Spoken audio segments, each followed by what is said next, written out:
you might want to avoid looking down if you're afraid of heights. No, it's not that. Paimon's just praying that we don't have yet another accident.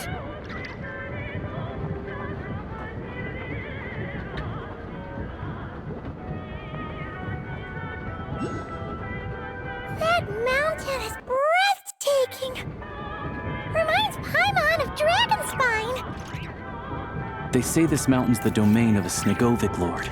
A lot of the Snegovik retreated there to live in seclusion, so it's a pretty mysterious place. You hear all kinds of stories.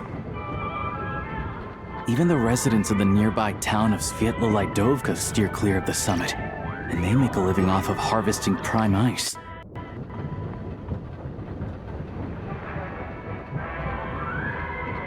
Look, Snezhnagrad's just up ahead.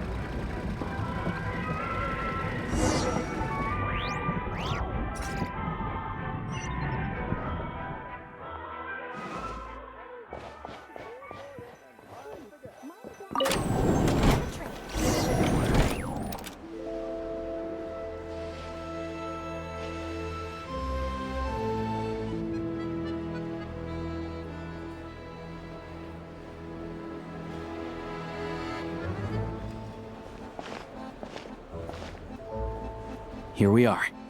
Welcome to Snezhnagrad train station, the biggest transport hub in the nation. Wow! It's so majestic! Just flying from one side to the other would probably leave Paimon out of breath! It's built for maximum efficiency, but yes, transferring trains here can be a little tiring. In the future, you can use this train station to travel anywhere you want in Snezhnaya. For now, though, come with me. Let's get Paimon checked out. This way. There's a lift car that goes straight to Sapoliarni.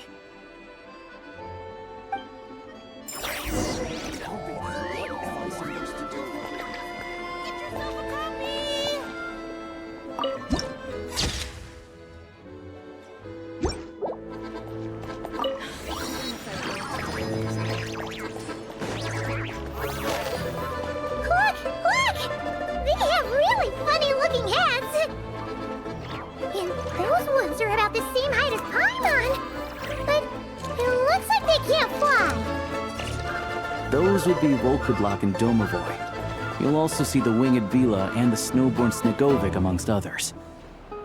No wonder! We'd heard that Snezhnaya used to be the realm of the Fae. Paimon can really see it now.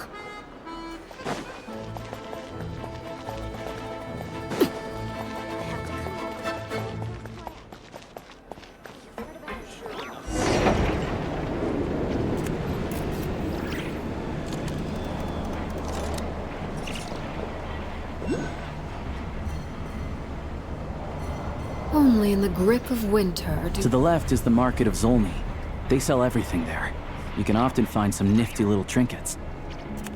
To the right, you'll see the Kuroyukihime Theater in the distance. Look at that! Incredible!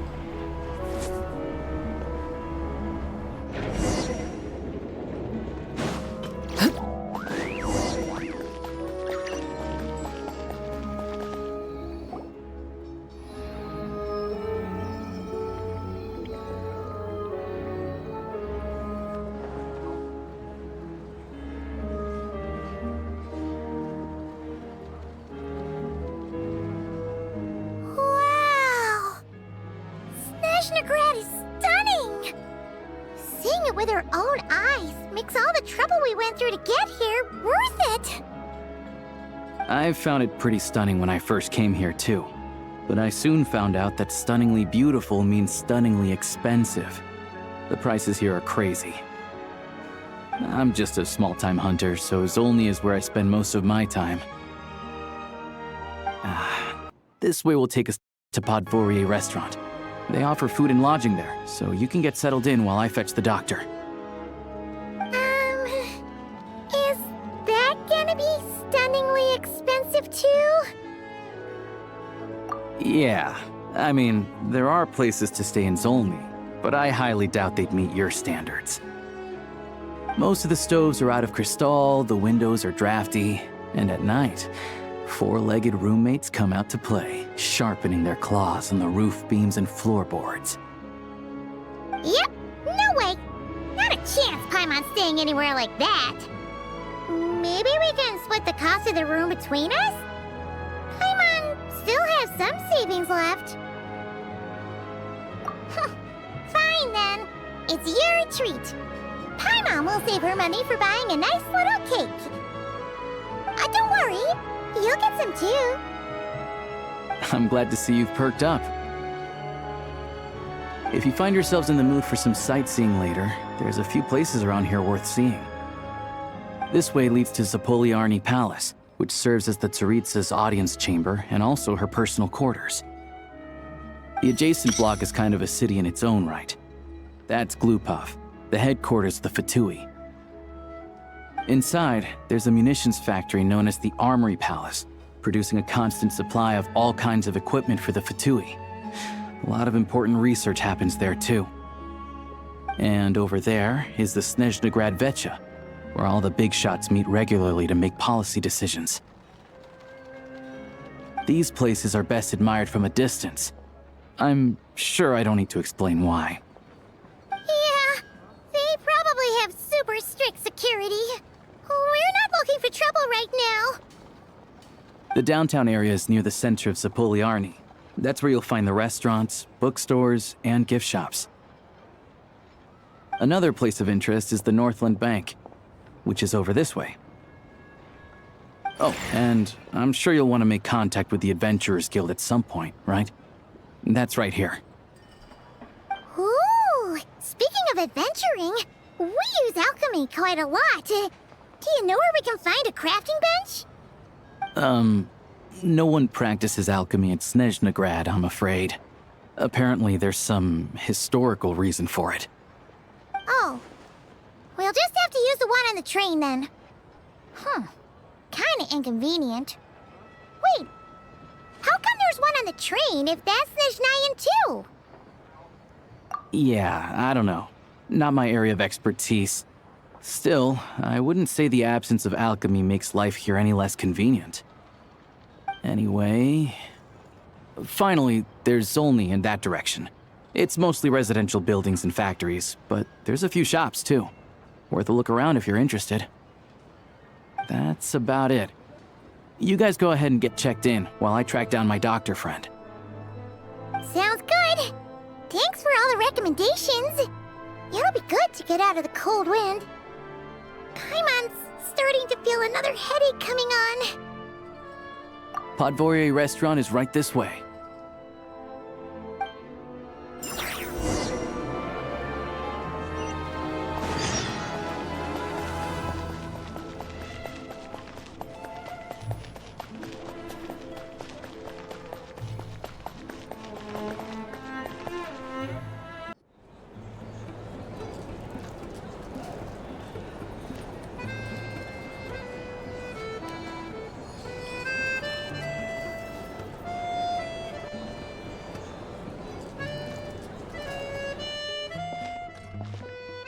Looks like you get what you pay for, huh? Paimon likes this room a lot. Yeah, much better now that we're out of the cold. Oh, thanks for taking such good care of Paimon. Honestly, she feels kind of bad for throwing a wrench in the works. If this were anywhere else, we'd be out investigating and adventuring by now. But instead, we're stuck here waiting for a doctor. You're right. No need to push ourselves too hard for no reason. A lot happened on our way into the city. Let's review what we've learned so far and try to figure out what to do next. Obviously, the million more question is, what is this Tsaritsa planning? Everything else leads back to that. Sure was.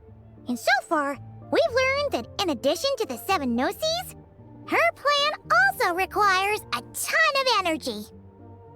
But we won't get to see her anytime soon. Alosha said that she went east to fight that big monster. It must be a pretty powerful one if it can blanket the whole of Snezhnaya in a snowstorm this awful.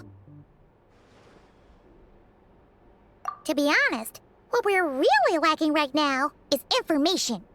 The kind of information that only the higher-ups in the government would know, not word on the street type of info. Paimon can think of a few people who might be able to help us, but... Right! And when we left Nogcry, Sandrone specifically left a message reminding us which side we're on. So, it's unlikely they'd tell us anything confidential about the Tsaritsa's grand plan. Yeah, fair point. Besides, that Glupov place is right nearby. We've got nothing to lose, so it'd be a waste not to go. There's gotta be someone there willing to talk to us, right? Maybe Arlecchino or Sandrone? Or possibly Tartaglia. But it's unlikely we could sweet-talk Arlecchino, let alone Sandrone. She basically told us to stay in her lane already. Yeah, the last time was all the way back in Fontaine, right? Too bad we missed him in Nogcry. Apparently, he came to help out. Hello. Is there a traveler in Paimon in there? That's Alosha! Come in! Hello, I'm Dr. Luneva. Alosha mentioned that one of you is feeling a little under the weather. I see. So you're my patient today, yes? And you're, Faye, I presume? Good question. Paimon's not too sure either, but she's definitely not the same kind of Fae as the ones we saw at the train station. Is that gonna be an issue? Not exactly. It's just, I'm used to treating human patients. Fae tend to be far more resilient than even the healthiest and most long-lived of humans. But don't worry, I do have some experience treating Fae. I've even diagnosed plenty of cats and dogs in my time. Safe to say, I have a fairly eclectic range of expertise. It'll be fine. Paimon's basically the same as a human. Right? We're no different when it comes down to it, are we? That's just because Paimon knows how to eat. Now, please take a seat.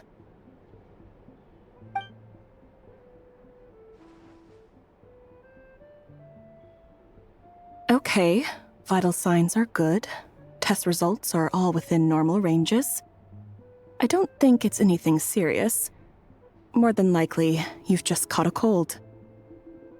I can give you some medicine to tide you over, but as long as you rest properly for the next couple of days, you should feel better. Make sure to keep an eye on your temperature, though. If you find yourself with a persistent low-grade fever, or if your symptoms don't improve, just contact me again. Sounds like there's no cause for alarm.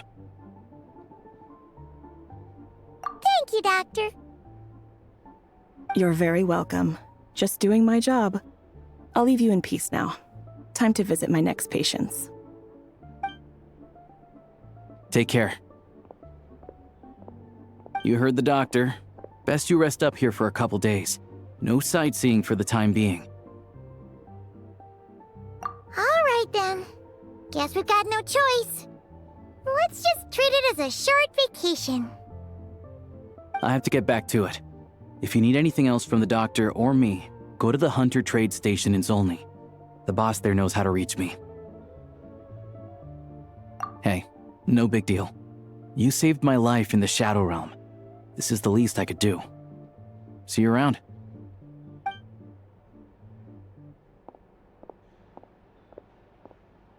All right.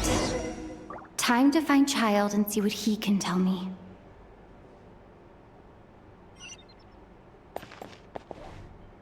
I'd better not disturb her while she's asleep. With any luck, I'll be back before she knows I was gone.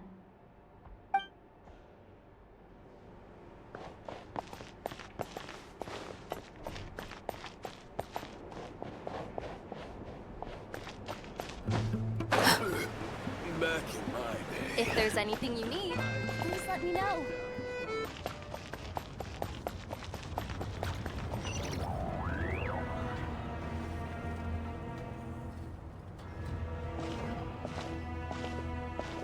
Hold on.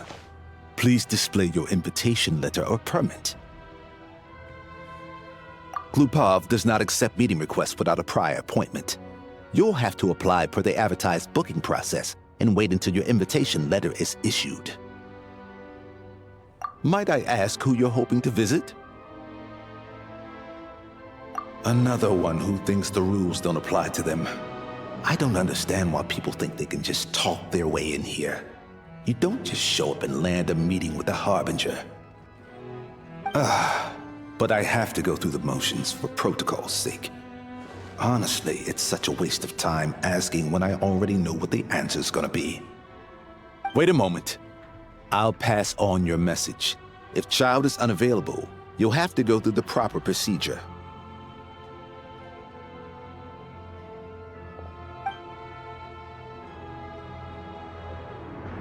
Lord Child is a busy man. He's probably not in Glupov at present. If I were you, I'd cut your losses. No point waiting any longer. Even if you two are old friends as you claim, please understand that the Fatuis Harbingers are often busy with their official duties. They tend not to stay in Glupov for extended periods. Next time, stick to the rules. You'll make life easier for both of us, Greetings, Lady Marionette.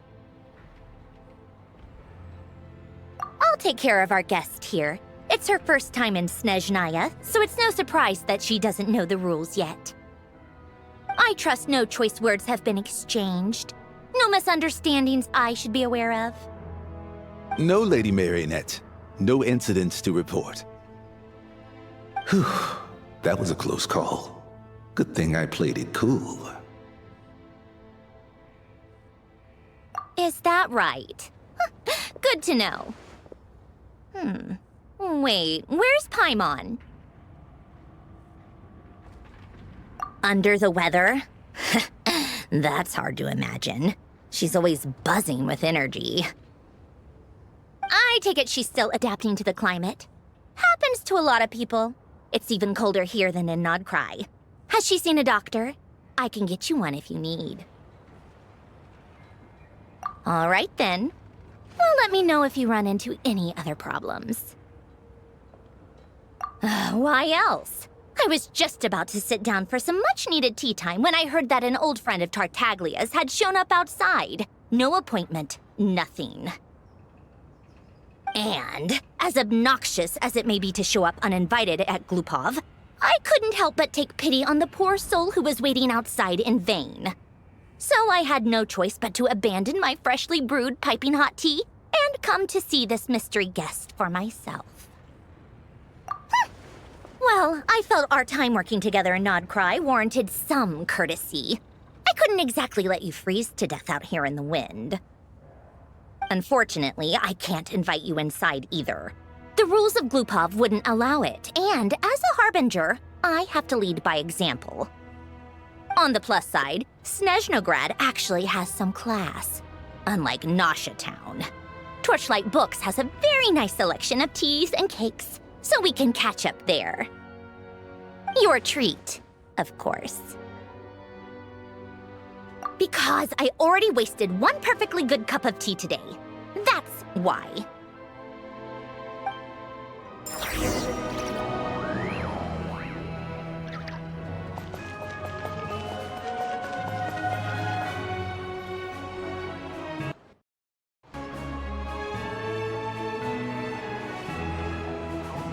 I've ordered for the both of us.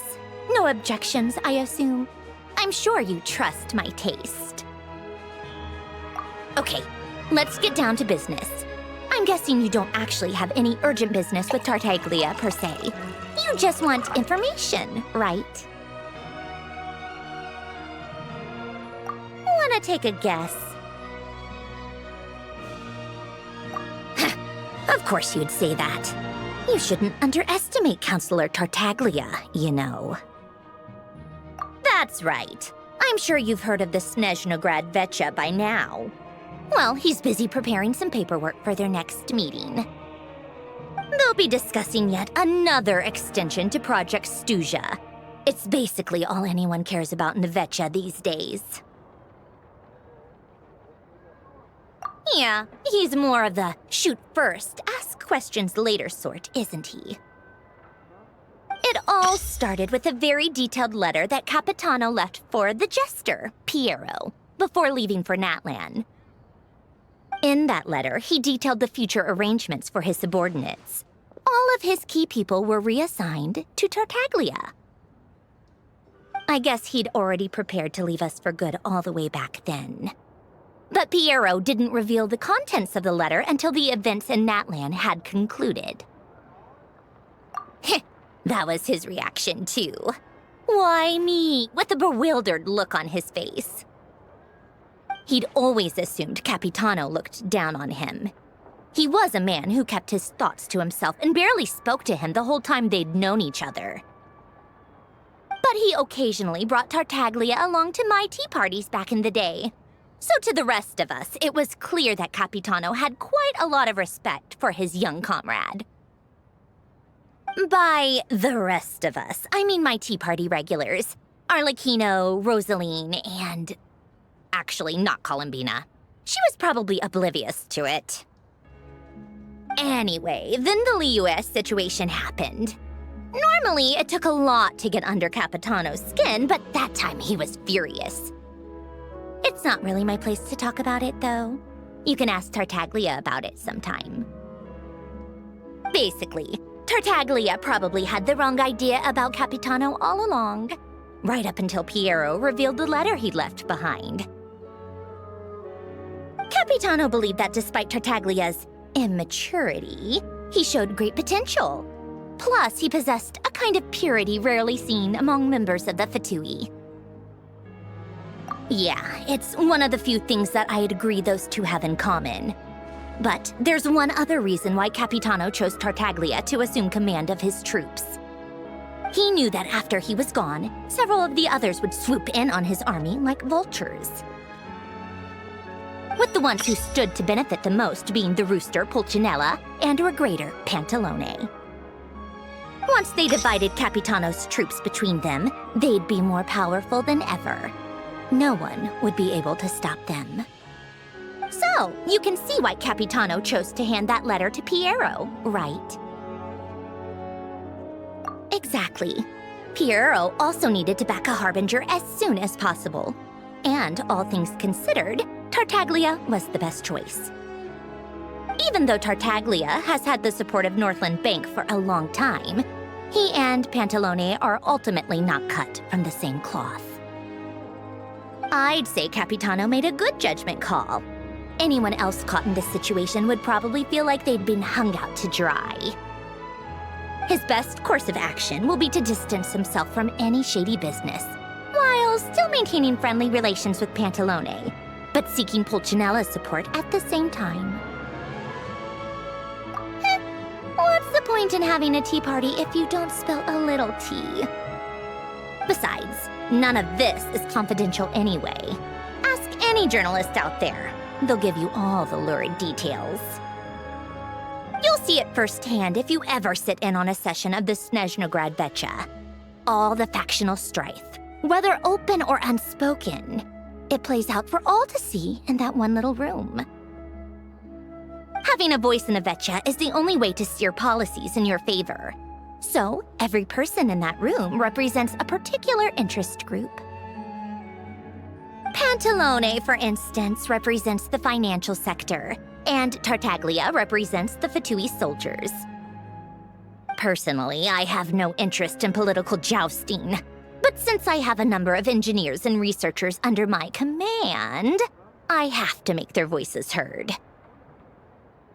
Then there's Pulcinella, the linchpin of the Vetcha. He represents politics itself. Everything involves him, so nothing can bypass him. Any issue that comes up, he knows how to mediate. That's what the Tsaritsa values most about him. I'm starting to see why everyone is so frustrated with the way things are, but also powerless to change it. A complex web of interests connects all parties involved. And the Sarisa sitting at the top adds another layer of complexity. It must be nearly impossible to come up with a perfect solution. All right, I'm done carrying this conversation. Time for you to answer a question of mine. You must have known that you can get the info you needed from me. So why was Tartaglia the first person you asked to see and not me? I just don't understand, that's all. Anyway, do I really need a reason? Wait. Oh, I think I know what it is. Columbina passed on my message to you before you left Not Cry, right? I only meant you should be mindful of which side you're on.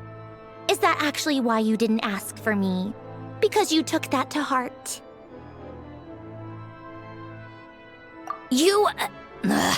Fair enough. It's not your fault. I blame all these politicians I've been hanging around with lately. Always beating about the bush when they talk. I guess it must have rubbed off on me. Anyway, just ask for my help next time, okay? Little things like this are no problem. Lady Marionette. What now? Can't you see I'm on my break? Whatever it is, just leave it on my desk. I'll look at it later. Sorry to disturb you during your break, ma'am, but I'm afraid it's an emergency. Isn't it always? I've told you before, fixing the tracks and transporting ice blocks does not constitute an emergency. The equipment in Svietlo-Laidovka is in urgent need of maintenance. With how the weather's been recently, we suspect that the cause is a buildup of snow, exceeding the maximum weight limit. The supports on one of the machines broke and fell, awakening a dormant beast and leaving many of the ice miners trapped in a nearby ice cave. Luckily, Odette's team was nearby and launched a rescue operation, but we're still facing a severe manpower shortage for both the rescue and engineering teams. I guess that's it then. Our tea party will have to end here. I'm the only engineer you'll need. Do you actually want to come with, or are you just saying that? Nice of you to return the favor. I'll have a couple of people look after Paimon. They can let her know that you had to step out for a while. Given how urgent this is, I'm sure she'll understand. And honestly, I'd rather have your help than anyone else's. Between your skills and experience, you'd be reliable help. Then let's go. You, take 2 people to Podvorier restaurant. Find her room and watch it like a hawk until we get back. If anything happens to Paimon, you'll be answering to me. Yes, Lady Marionette.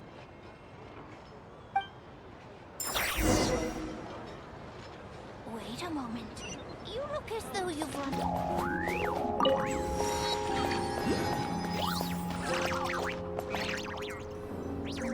They weren't exaggerating. This is really dangerous. It's a good thing only one of them broke. From what I've been told, most of the trapped miners are over in that direction. Yeah, you do that while I check the rest of the equipment. I'll evacuate the people around here as I go. Meet me back here as soon as you're done.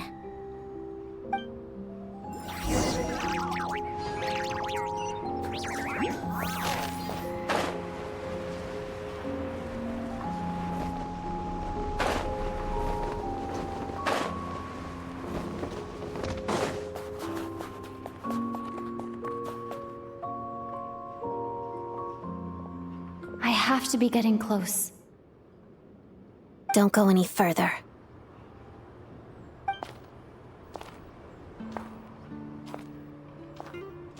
It's too dangerous here. There's a highly aggressive monster on the prowl. You need to leave, now.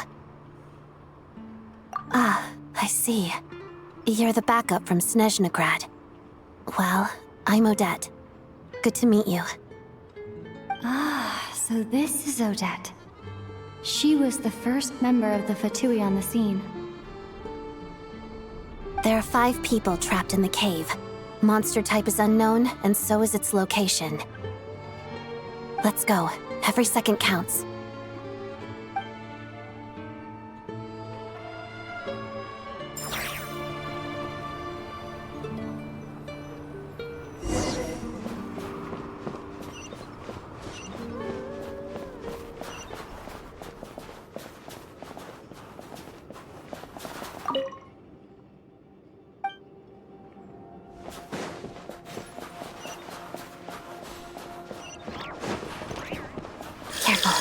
Something's moving.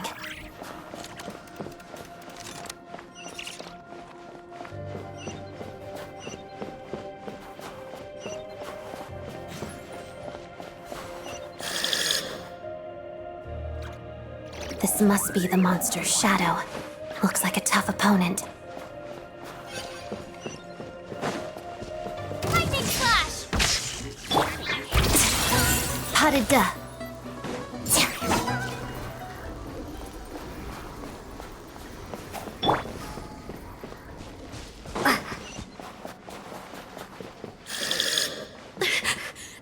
Stay back!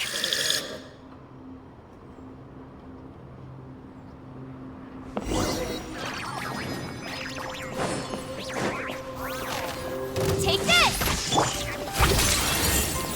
Witness the snow swan's grace.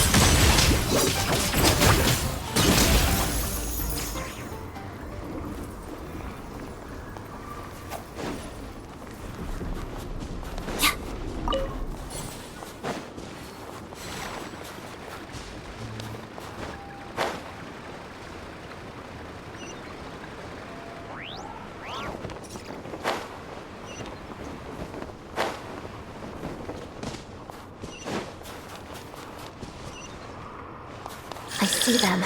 They're right behind the monster. The monster seems very agitated. It could attack at any moment. Let's make the first move.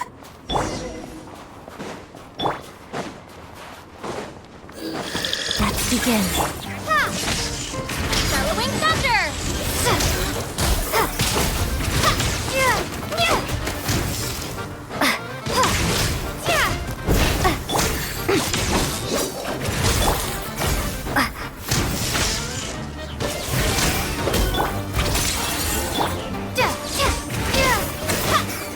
Crystalline Adagio.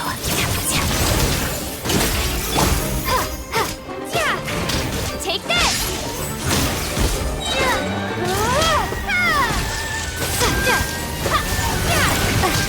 Together.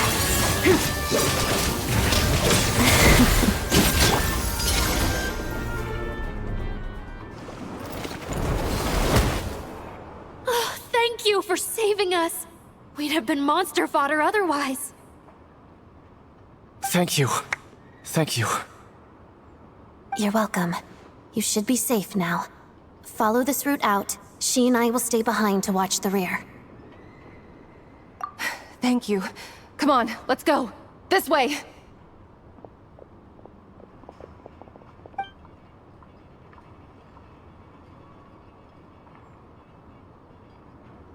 I've searched the area. Pretty sure the monster made a tactical retreat. Yeah, but with us here, it won't be coming back anytime soon. It may be small, but don't be fooled.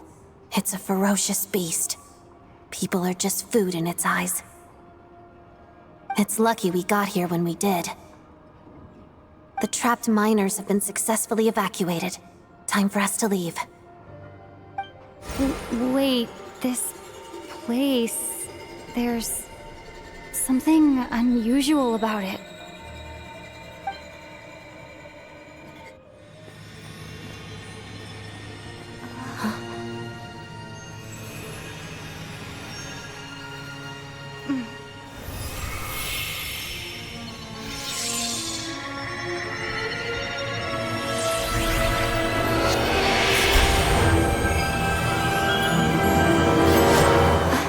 What is that? I don't know. It's back? Guess it has family.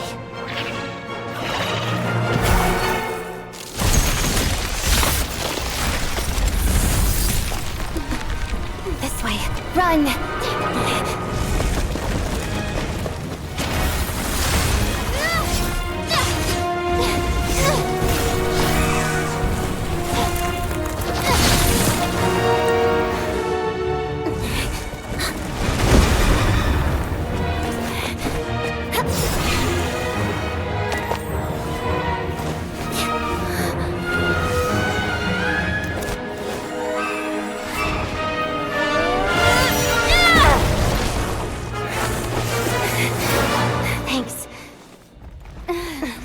of here.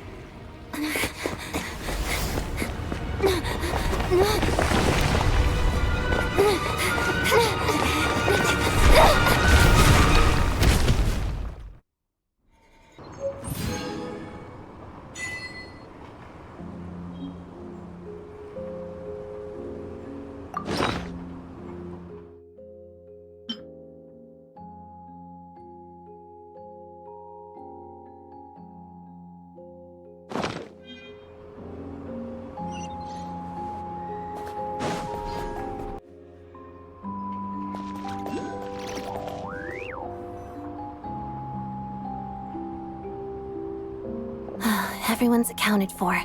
We managed to rescue them all. We also placed a sign at the entrance to the cave, warning people to stay away.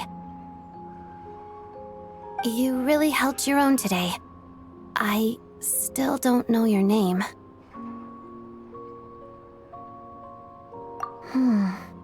Don't think I've seen you before. I'll remember the name. All right then. See you around.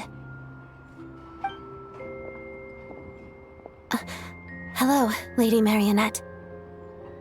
I hear the rescue operation was a great success. I knew I could count on you. What brings you here, Odette? Here for a performance? No, a Fatui mission. I happened to be nearby and heard the crash. She hasn't introduced herself then. Odette is the prima ballerina of Snezhnaya. She's quite the celebrity. If you ever hear people mention the two crowning jewels of the Kuroyukihime troupe, they're talking about Odette and the prima donna, Vodianitsa. On top of that, Odette's also a rising Fatuis star. It's looking likely she'll inherit the title of the Fair Lady. She learned all her combat skills from Rosaline herself.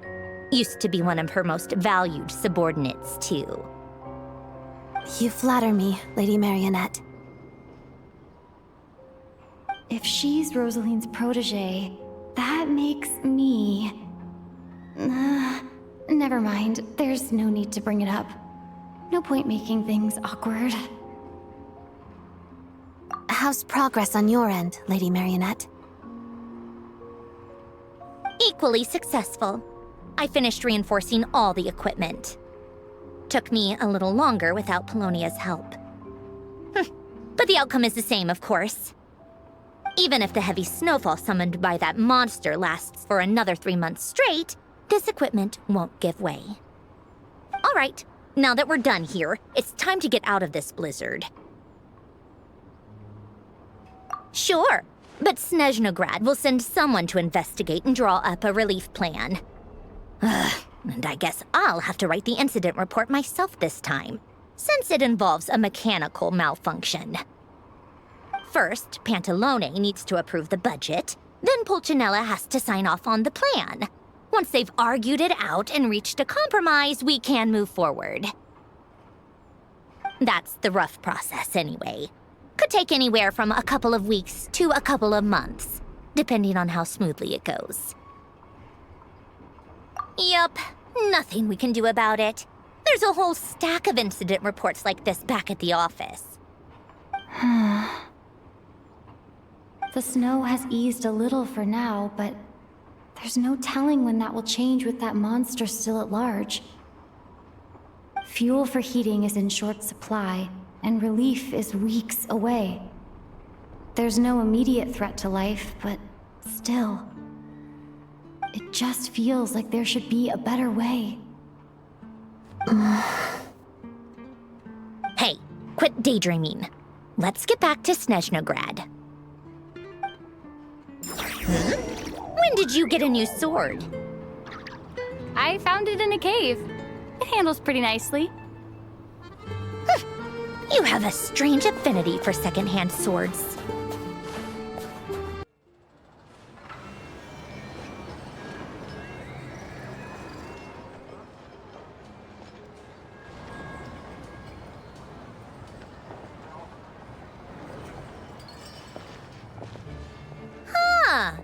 Well, if it isn't Counselor Tartaglia, Mr. Big Shot himself. Go easy on me, all right?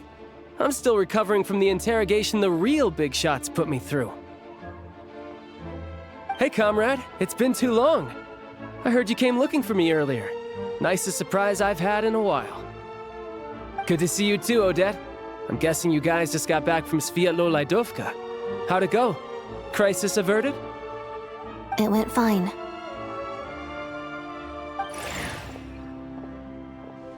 How about you? Any new developments? Not really. Same as ever. Growing opposition to Project Stuzha, and the usual rebuttals are starting to ring hollow. The results of the mock vote were pretty dire. Pulcinella was fuming. I've never seen the old man so angry.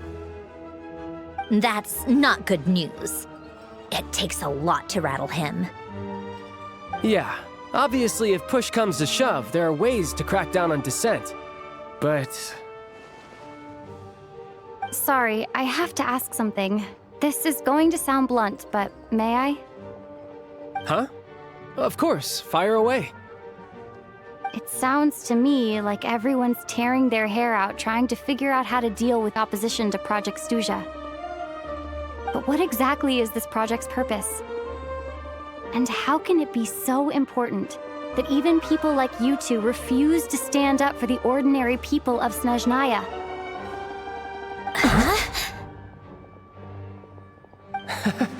Interesting. I gotta hand it to you, comrade. You sure don't mince your words.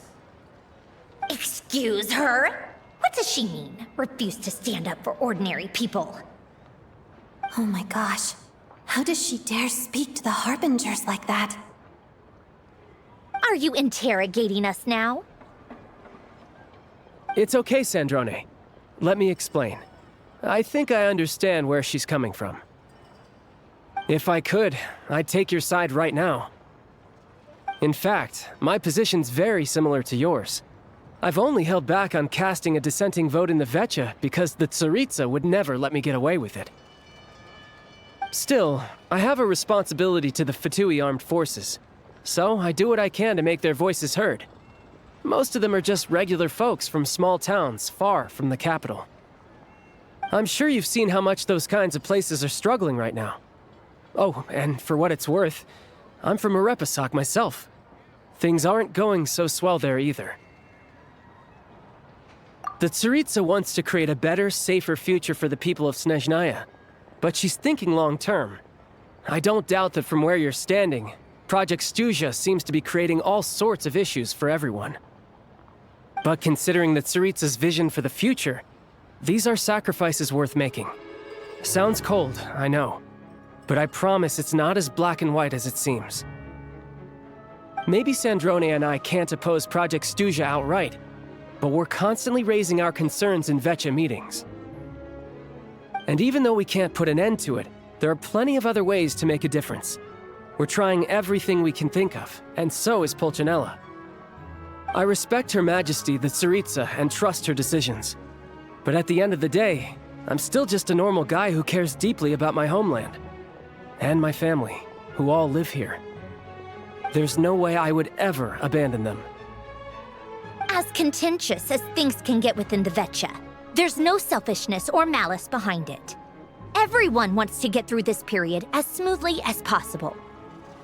The issue is that there's no way of pleasing everyone under the present circumstances. Most of the time, we're trying to decide on the lesser of two evils, which obviously isn't a great look.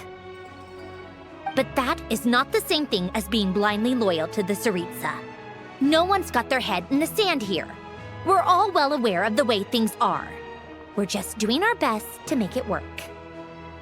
In fairness to Sandrone, she rushed to Sviatlo-Lajdovka's aid the moment she heard that people were in danger.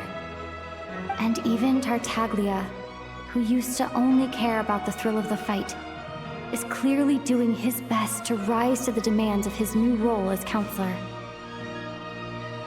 Hey, come on. There's only so much we can say, so don't press us too hard.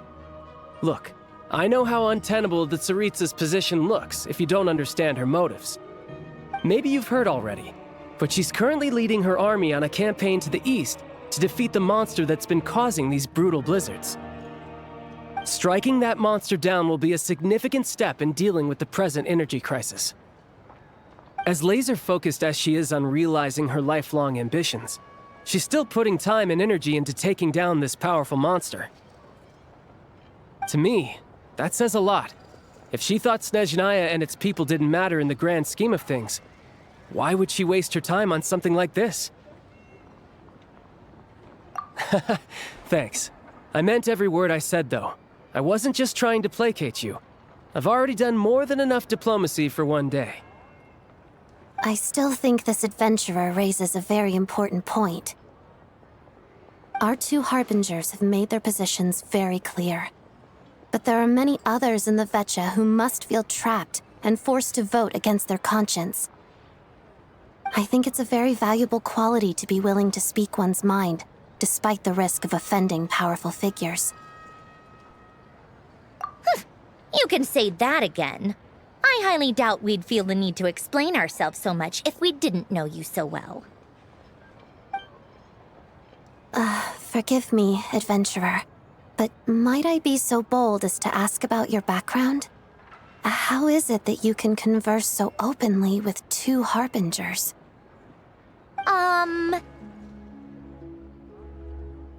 Oh, haven't you been properly introduced? Easier said than done. I like to think I'm not the kind of person who goes around busting open people's old wounds. I've only learned her name so far, and no details of her experiences. Is something wrong? Uh-oh. Is there no avoiding the subject of Rosaline? No, it's just... all right. I guess there's no getting around it. This is the world-renowned traveler who helped resolve the storm terror threat in Mondstadt, cleaned up after the mess I made in Liyue, and then went to Inazuma, where there was a duel before the throne in which the traveler defeated Rosaline. Oh. I'm sorry.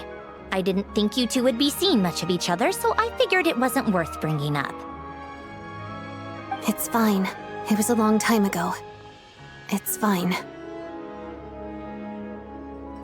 Sorry. I just remembered that we have a rehearsal coming up. Please excuse me. I should get going.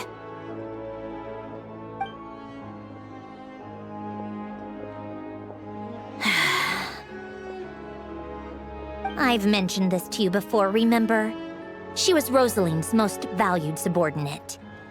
But they didn't actually get along. Not that Rosaline was really the type of person to make friends, but death has a way of resolving a lot of conflicts. Don't let it weigh on you.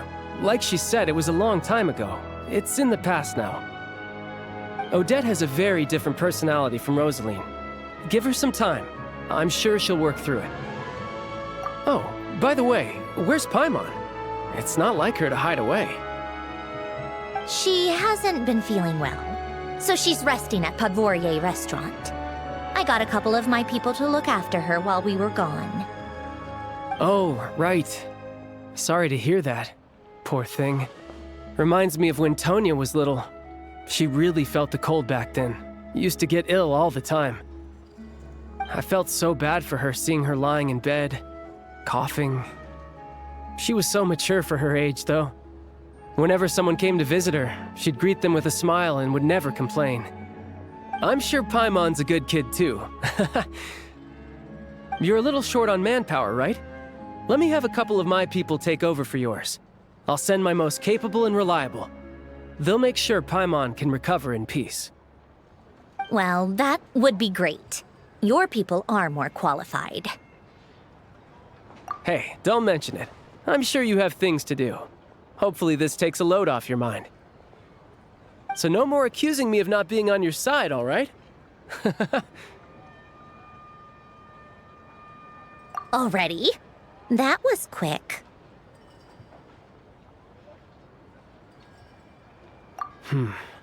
I'm afraid I can't help you there. Our director's recent movements are confidential. Even we're not in the loop. If you hadn't told me, I never would have known he'd gone south. I assumed he'd been in Glupov this whole time. Well, I guess I'd better go sort out Paimon's security situation. I have some other work to catch up on at Glupov anyway. Me too. I have an incident report to write up. Let's leave it there for now.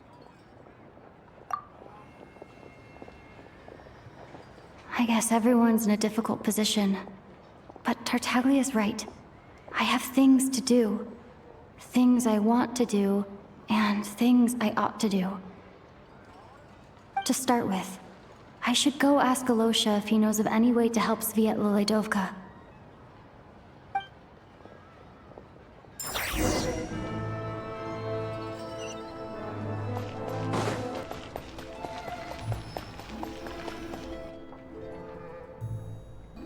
How strange. This sword seems to be vibrating of its own accord.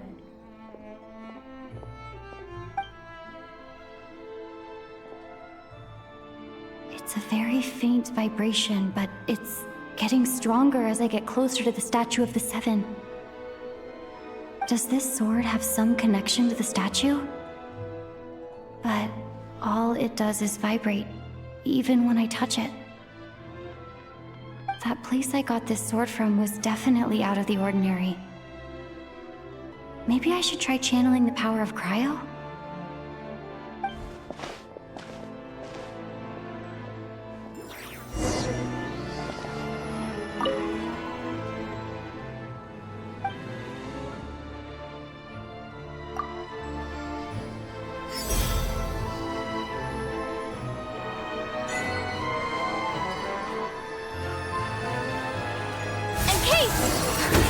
It worked!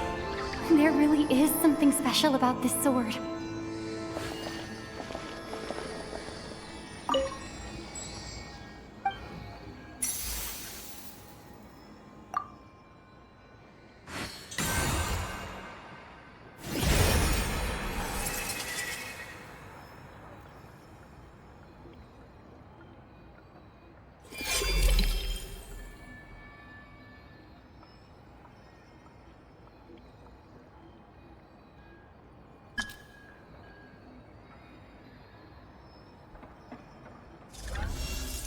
I don't really understand what just happened, but I'm pretty sure the sword just got a little more powerful.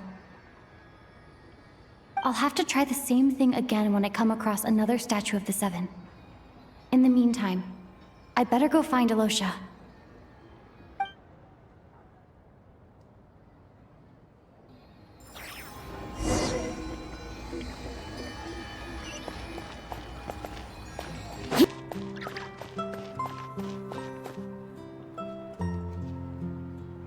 Hello there. How can I help?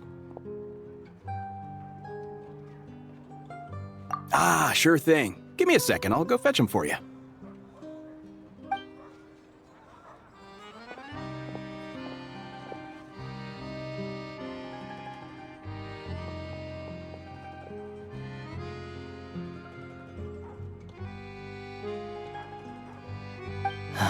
It's a familiar story. I've had similar experiences. Although Snezhnagrad doesn't deliberately delay or withhold relief, those first few days of waiting for help are always the hardest. It's a fundamental contradiction. If emergency relief can't be delivered in time, what's the point in even calling it emergency relief? Not necessarily. I think there's a good chance that Kresny Crystal from Stratomeros will start flowing into the market. When we resolve Stratomeros' energy issue, it's like we open the floodgates. A huge backlog of Crystal is now available to the townspeople. There's no way they can use it up at once. A lot of them will probably stockpile it and slowly work their way through. Probably a good idea, since energy prices are only going to keep rising. But there will always be people who urgently need Mora. Exactly. At the current prices, selling Crystal is an easy way for an ordinary person to make a fortune. Hey boss, how much do I have left in my account? 1 second, let me check. So, you're planning on buying the Crystal out of your own pocket? Yeah. I don't know if I have enough, so I'll chip in a little extra and buy as much as I can afford. No, it's fine. You're new to Snezhnaya, and you have your own living expenses to worry about. Besides, you're already providing the train. Here's your Mora. See what you can find at the market. But I doubt there'll be much crystal left. Yeah, well, can't hurt to take a look. Let's see. Huh?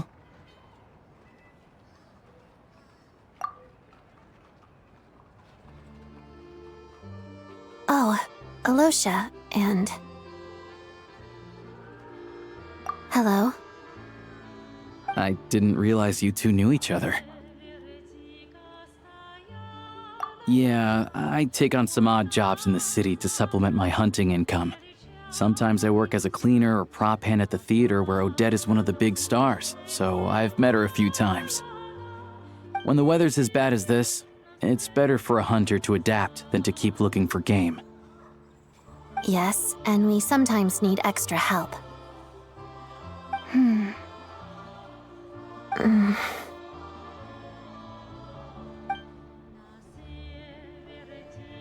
Wait, why is the atmosphere so awkward? I thought things went pretty smoothly in Svietlolaidovka. So, what brings you here, Miss Odette? Looking for some new props? No. After I got back to the theater, I couldn't stop thinking about the situation in Svietlolaidovka. It bothered me so much I couldn't focus on my dancing. So I decided I'd come here and see if there's anything I can do. You too, I presume. I suppose that's why you're here. I didn't feel comfortable expressing my true opinions in front of the Harbingers. Not least because ordinary Fatui like me don't even know what Project Stuzha is all about. Without knowing the full picture, I can't make sense of it. And at some point, if things aren't making sense to me, I can't just keep going along with it. So many people feel the same way. They wish they could do something, but all kinds of reservations hold them back. Explains why groups like the Roadcott are springing up to fill the gap. Yes. Well, that's one option. But there are risks to consider with organizations like that. The Fatui does not encourage their activities. Right, because things can get out of hand, and it's hard to hold the right people accountable when they do. I've heard about a few cases like that. Sandrone said Odette was on track to inherit the title of the Fair Lady. If so, she'll be able to find out what Project Stuzha is really about. Still, it's probably a little soon to ask her about that. There may be more to the story. What's on your mind? I think we can both agree that no matter which side you're on, it can't stop you from doing the right thing. Where there's a will, there's a way. I know what Rosaline did while she was abroad. You made the right decision, so no hard feelings. So, what's your plan? Oh, we were gonna buy some crystal. I heard there's some on the market right now. Funny. I had the same idea. In that case, let me pay. I can claim it back as mission expenses. The real issue here is that government relief is behind schedule. Surely it makes more sense for the state to cover these costs than for us to pay out of our own pockets. True. It's a huge expense after all.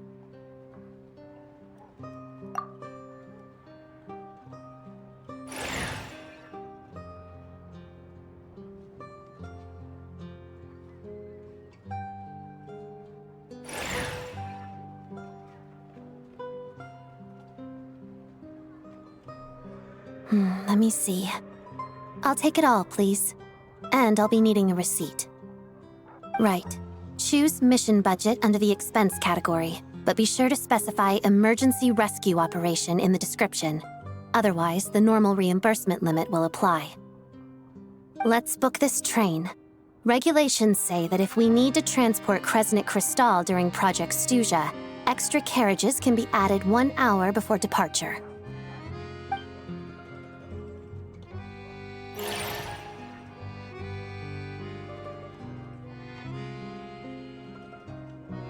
That should do it. The train will be escorted to its destination by Fatuis guards. This is my first time seeing you handle Fatuis affairs, Miss Odette. It seems you're as skilled an officer as you are a dancer. You flatter me. It's only because I've been doing both my whole life.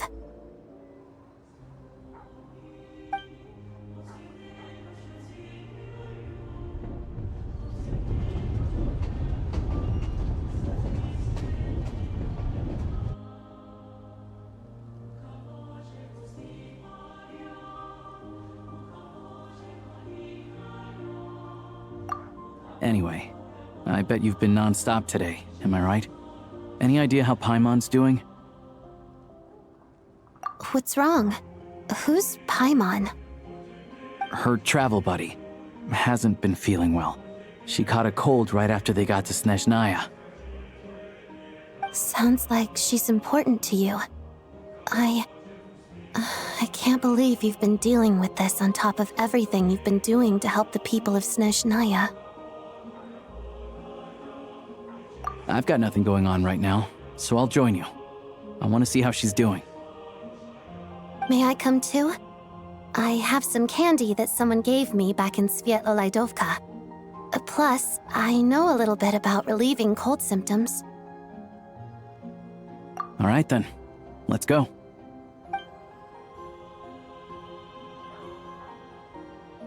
I still don't know what the deal is between these two, but at least the tension seems to have vanished. A good sign, hopefully.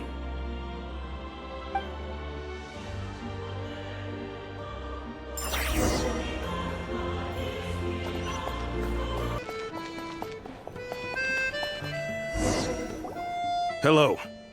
Sorry, but there's a sick person recovering in this room. Can I help you? What happened?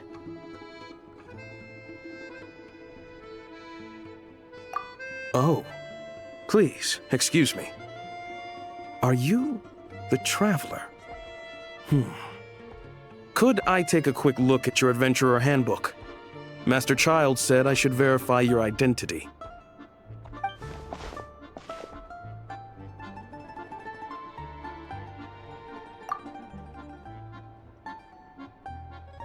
Ah, it's really you. Sorry for the inconvenience. We're under strict orders from Master Child to keep this room well guarded. At the same time, we can't interfere with Podvoye Restaurant's business. That would only seem all the more suspicious and draw unwanted attention to this room. Besides myself, a few of my colleagues are stationed in and around the restaurant, in plain clothes, of course. Rest assured, you're in safe hands. I didn't expect such a high standard of protection. Well, Master Child handpicked us for this special assignment. We're not about to let anything go wrong. Anyway, I won't keep you any longer. Please, head inside.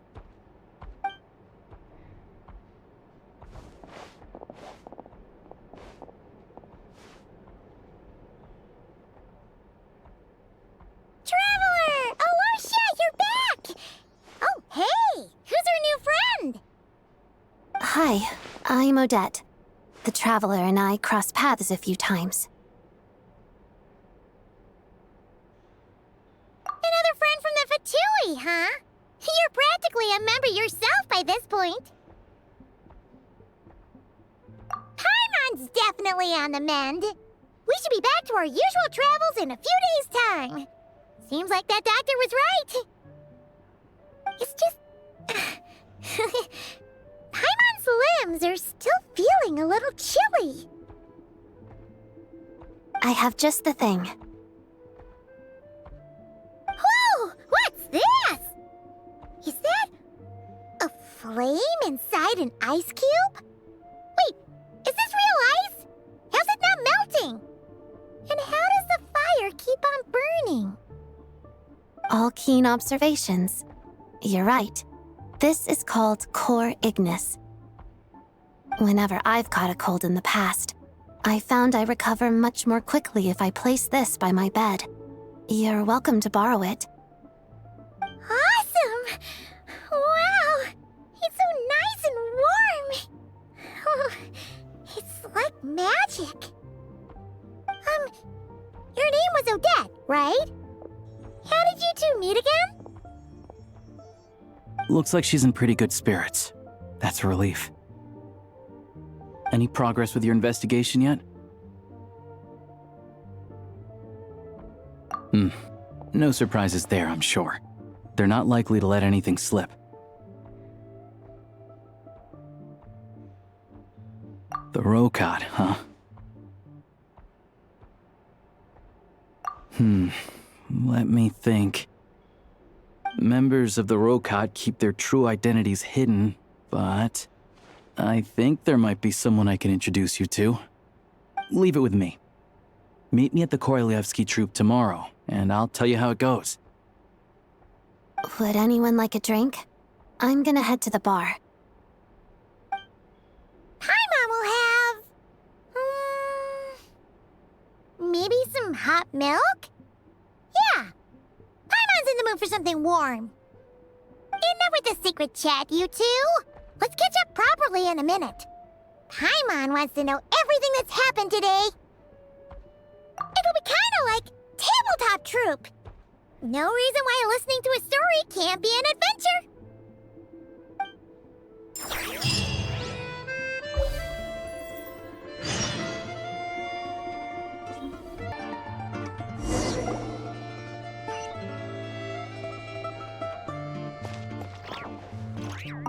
The boss is gonna give Paimon a copy of the latest newspaper to read. That should keep Paimon entertained.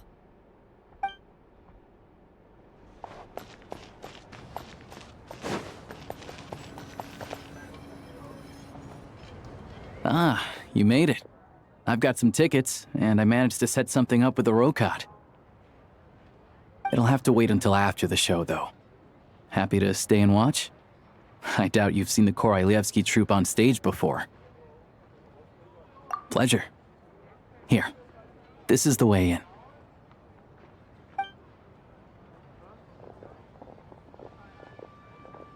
Please present yourself for a routine inspection in accordance with theater regulations. Thank you.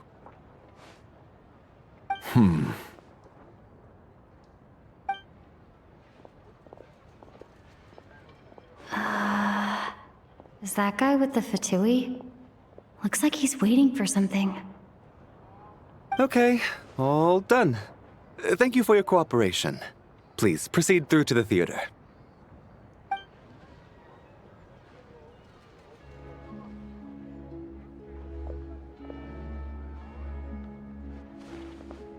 What's up?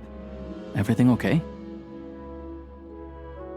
Snezhnaya's business and political leaders are always passing through here, so it makes sense that security's tight. Still, it's a little unusual to see the Fatuis' Armory Palace guard here. You saw him, right? The guy right at the back. Strong, silent type. His name's Valeri. He's part of the Special Assignments Battalion, but I only ever see him here for one thing: to look for a guy named Mitya. Supposedly a researcher, though he never seems to put much time in at the office. The theater is one of his favorite places to hang out when he's playing hooky from work. But that's not for us to worry about. Let's go. The show's about to start.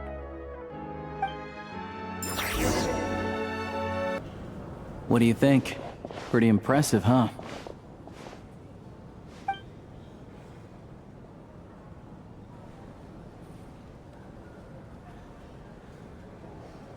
Oh, the one in Fontaine? I hear it's iconic. Never seen it for myself, though. Here we are, just in time. Sorry, coming through.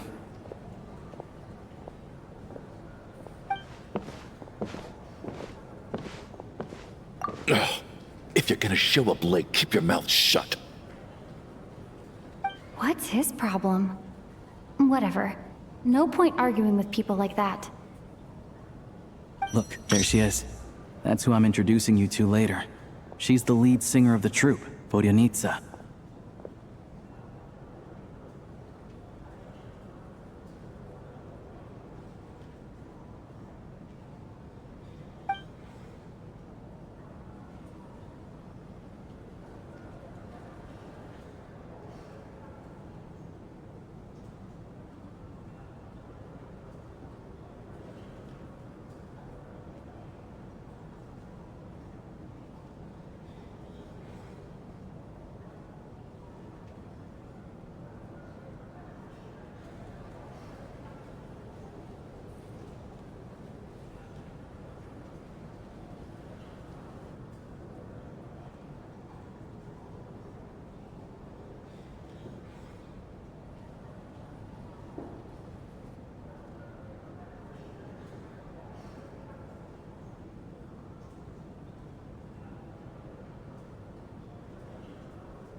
This leads directly to the green room.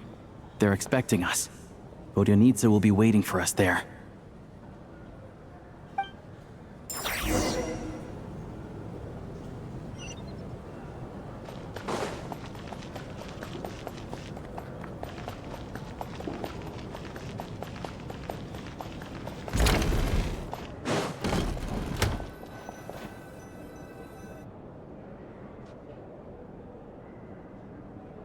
Hey there. Excuse me. Can you believe it? I am so mad right now. Come in. Oh, it's you two. Huh? You know each other? Oh, wait. Is this who you were telling me about? The one you met yesterday and couldn't stop thinking about? I never said that. Yes, you did. Why are you denying it? It was right before I went on that rant about the moody factory owner. Oh, I remember it so clearly. Might I ask what brings you two here? Oh, I just brought her here to see the show. And when it finished, she was full of praise for Vodyanitsa's performance. So I thought I'd try my luck, see if we could get the chance to chat for a bit. Maybe get an autograph? You work here. You of all people ought to know that's against the rules. It's not what the green room is there for. Oh, what's the big deal? Come on, don't be shy. I can give you an autograph. You can take a picture too if you want. Do as you please. I finished all my shows for the day. I'll leave you to chat.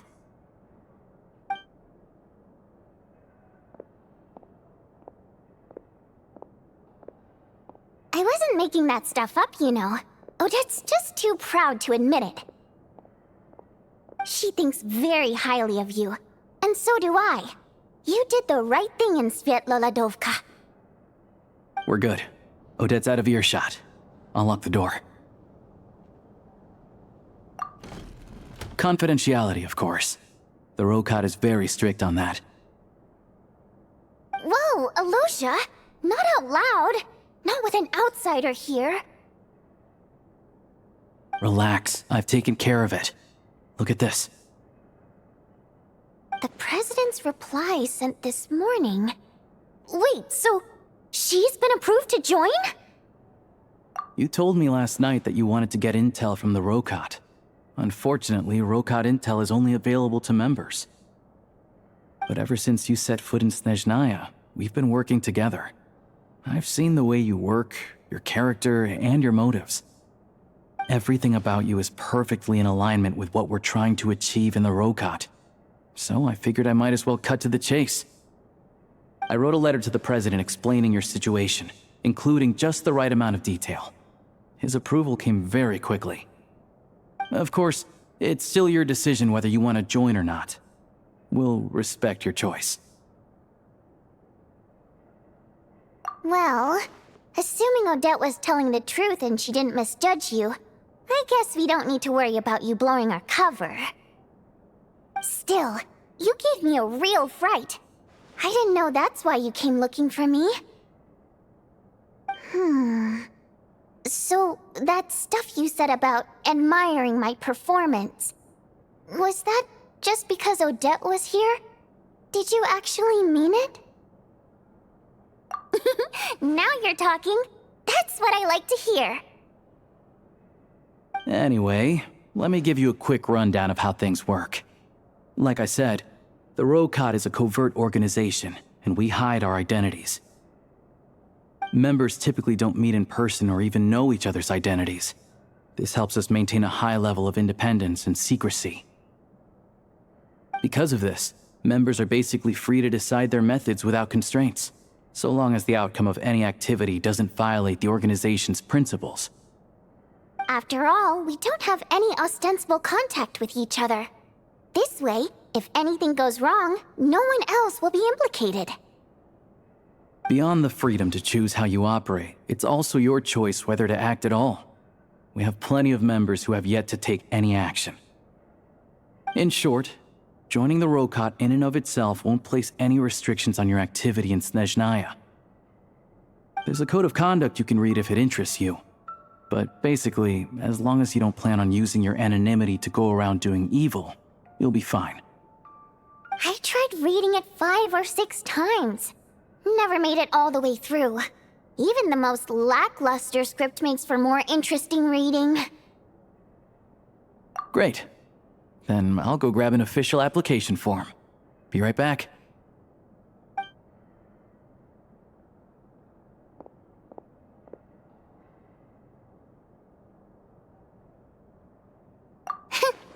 Well, Alosha has this pet dog, you see. His name's Tagarin, and this one time, Alosha brought him backstage. Tagarin took quite a liking to me, so I played with him for a little bit and fed him some treats. Then, the Rokot was out on a mission one day, and even though we were all in disguise, Tagarin recognized me right away. Just a coincidence, really. We didn't report it to the higher-ups, though, to avoid dealing with the fallout. Like, my job at the theater, for instance. I really needed to make ends meet. By the way, what were you complaining about just before we came in? Did everything go okay with Chuganov? Everything did not go okay. That's why I was so mad. I tried to make some small talk with him before I went on stage to fish for intel about the Iskra manufacturing plant. But he wouldn't take the bait. No matter what I said, he kept dodging the question. And then he started complaining. He said he didn't appreciate his second-rate seat in the stalls because he usually gets a private box. I mean, what did he expect? Everyone knows that if you want a box seat, you buy a ticket well in advance. But instead, he sends me a letter the day before the show when we're practically sold out. I had to juggle things around just to get him a half-decent seat, hoping he would appreciate the gesture enough to share some information. But nope, he didn't give me anything. Yeah, meeting Chuganov in person has definitely been a disappointing experience. Oh, you probably don't know who we're talking about, do you? Chuganov was that older guy you were sitting next to today. I'm sure he didn't make a great first impression on you either. To the citizenry, he's a family man and a kind boss. But our interactions with him tell a very different story. It's one thing to ask for a favor, but he acts like it's his right. He always expects special treatment. Take the ticket situation, for instance. I've actually gotten him a private box in the past. But not only was he not even grateful, now he's acting like I've sold him short this time. Not to mention that he's never paid for a single one of his tickets. And another thing, if he's such a big family man, why doesn't he bring his wife and daughter to see the show once in a while? I've never seen them here, not even once. Calm down, Vodyanitsa. If you won't do it the easy way, we'll have to try the hard way. But first things first. Here's your application form. Go ahead and fill it out.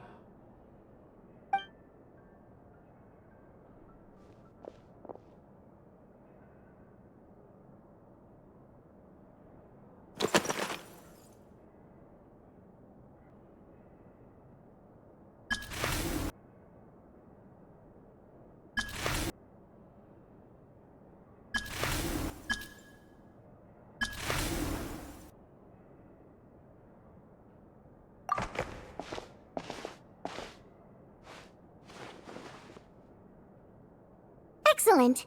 We'll hold on to this for you. All right. Now that we're officially Rokat comrades, I can tell you. Chukhanov is the target of our current operation.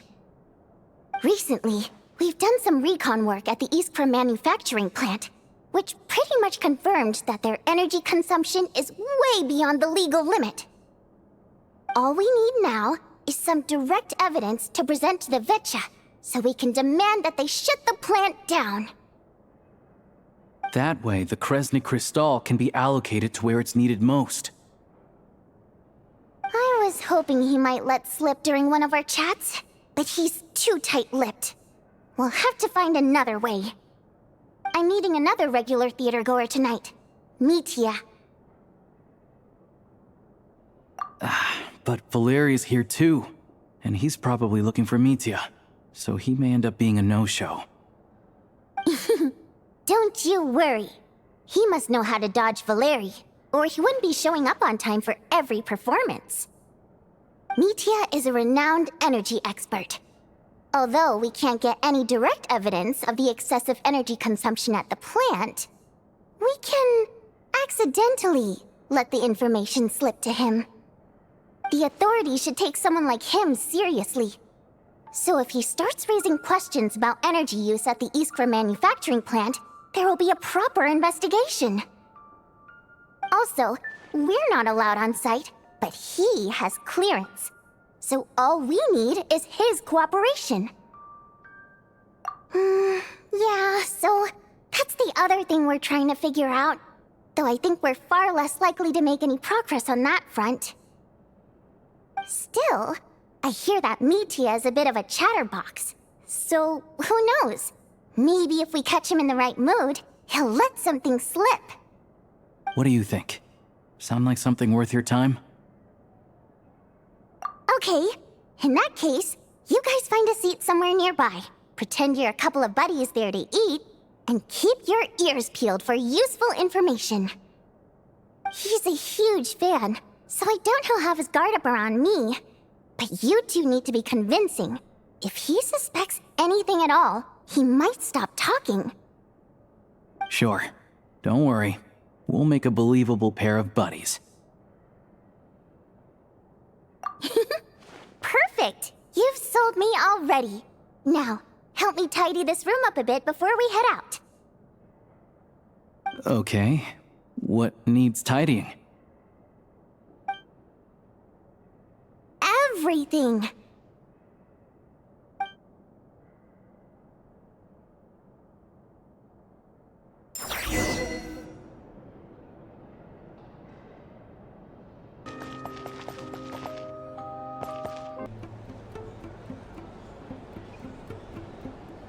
We come here often, so we shouldn't stand out. Let's sit here. Now, it's up to Vodyanitsa. Let's see how the conversation goes.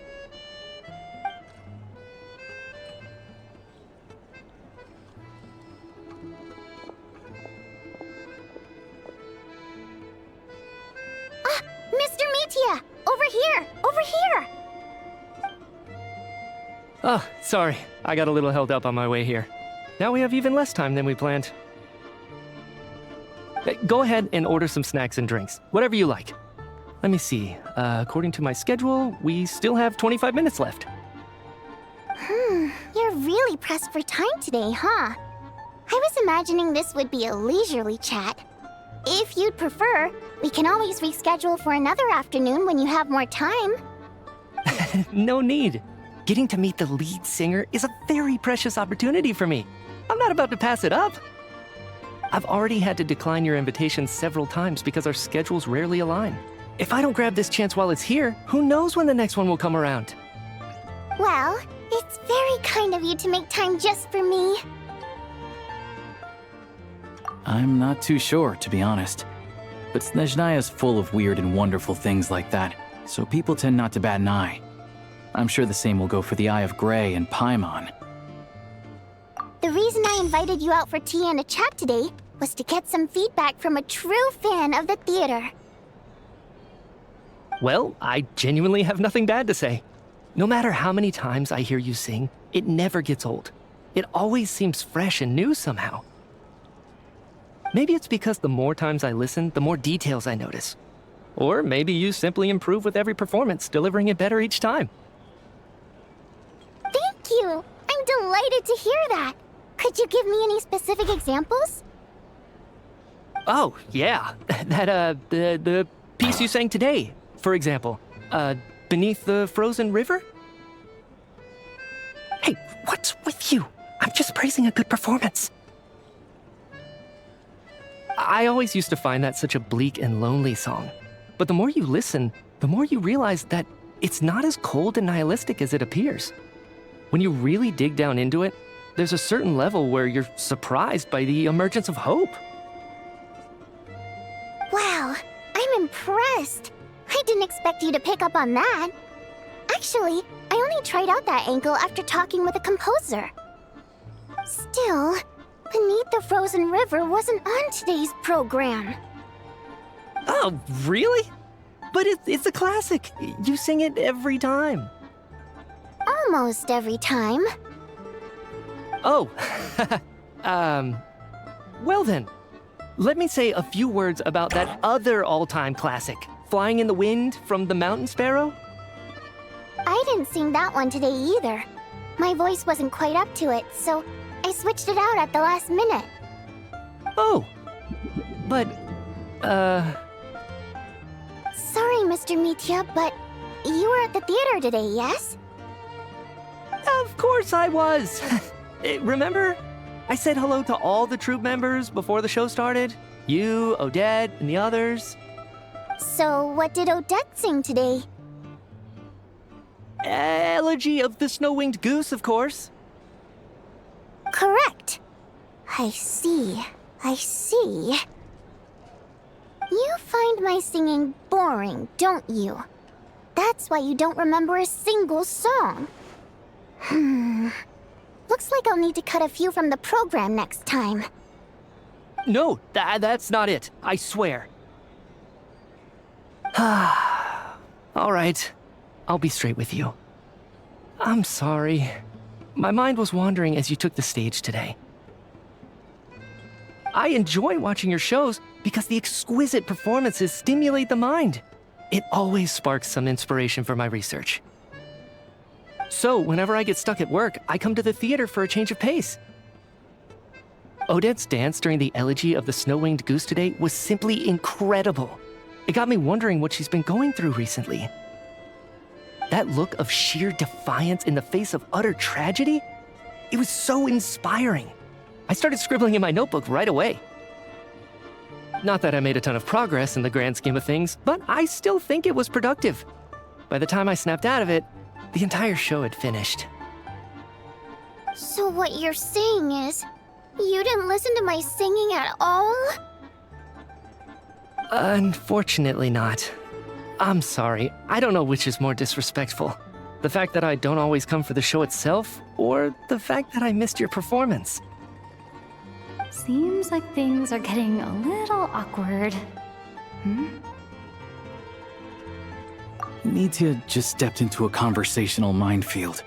If there's one thing Vodyanitsa doesn't like, it's people who show disrespect for her performance.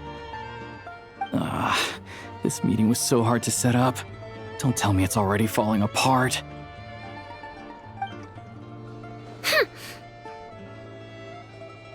It's fine. I suppose this is affirming in its own way.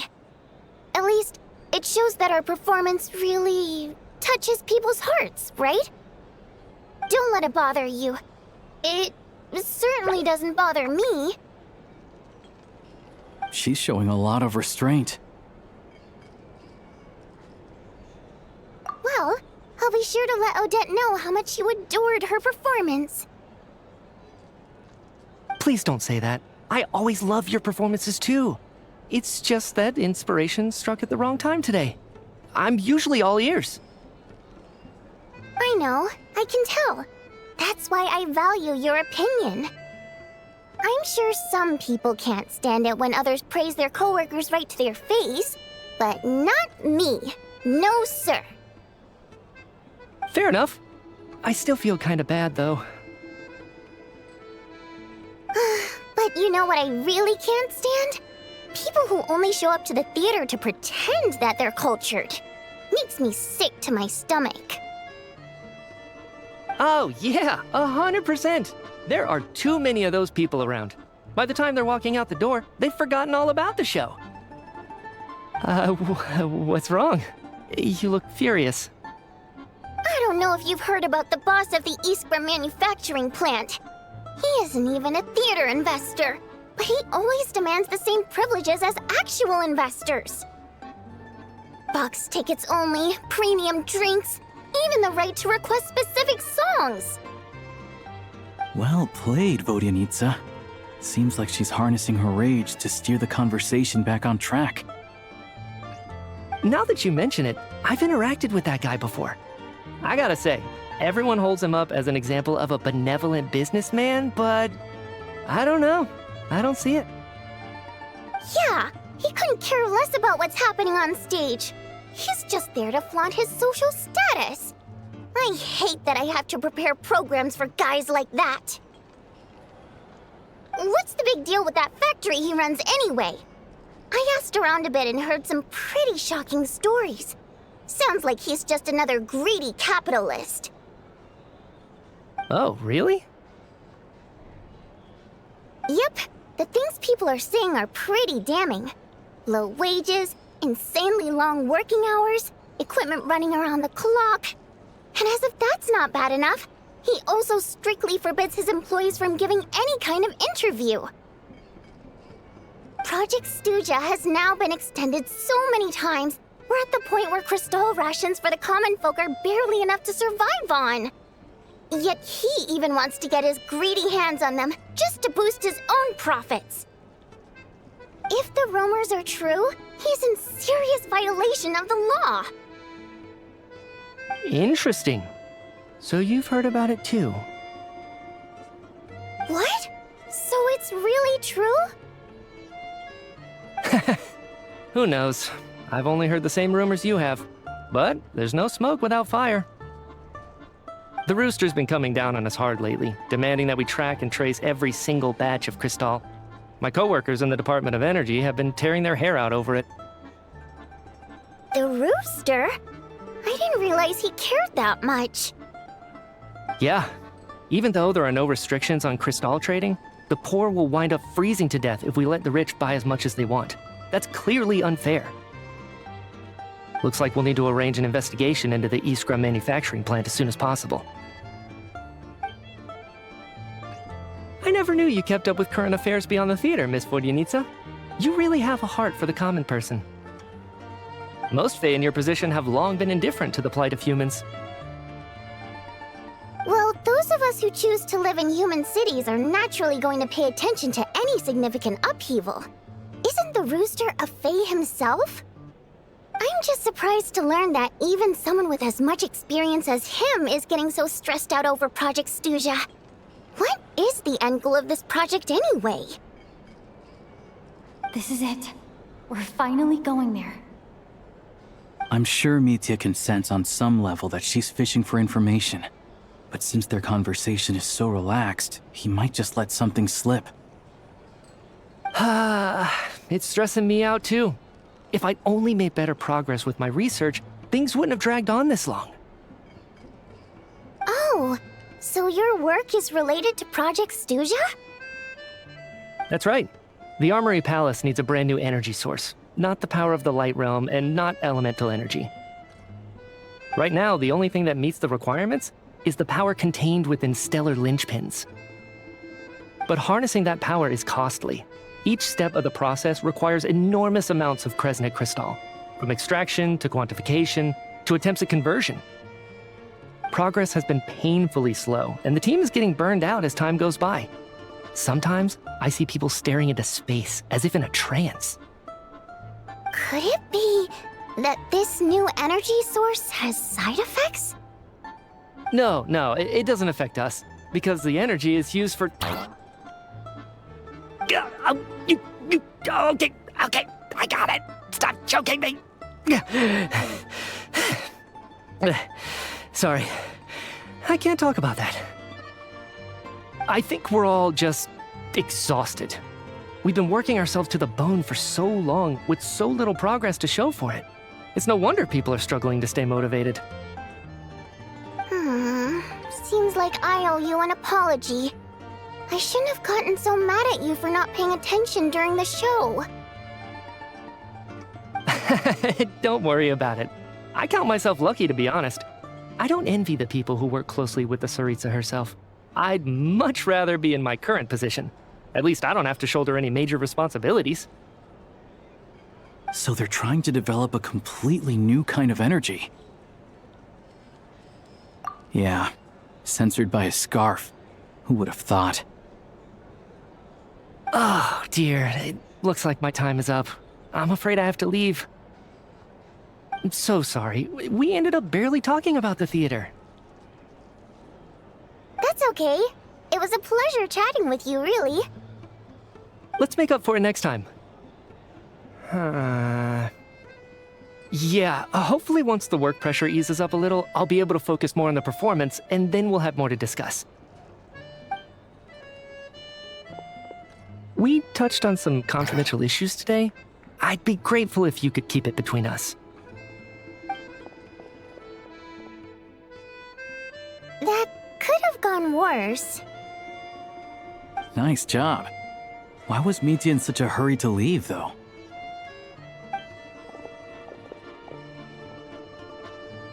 Sorry, routine inspection.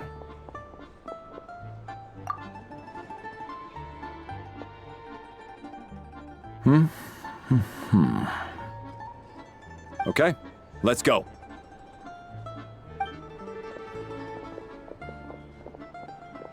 So he wasn't rushing to get back to work. He must have calculated that Valeri would find him here in exactly 25 minutes. That's frighteningly accurate.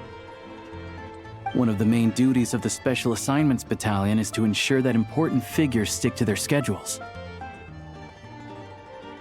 All right, time for us to get going too. Excuse me, check please. We'll settle our check too, then. Oh, hello there. Mr. Mitya paid the check before leaving. He also asked me to pass on a message. He said it was an honor to share his tea break with Miss Vodyanitsa and her two friends. Wait. So he knew we were here all along? This raises a lot of questions. Did he deliberately mention the new energy source so that we'd overhear it? Maybe his work isn't confidential after all. Maybe the key here is the purpose of this new energy. I guess that's the next thing to look into.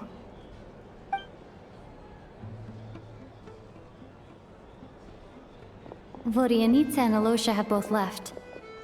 Time to head back and call it a day.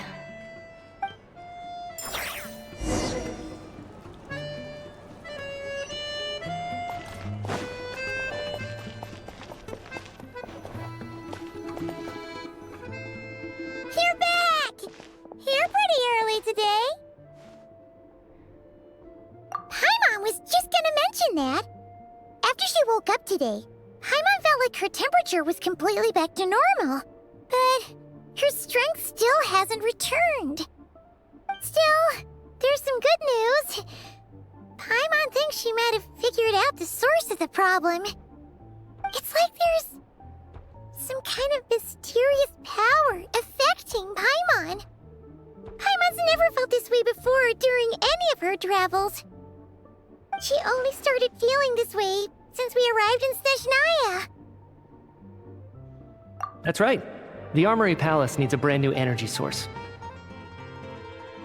Could that have something to do with this? What is it? You're making that face again. You know, the one you get whenever you have a light bulb moment?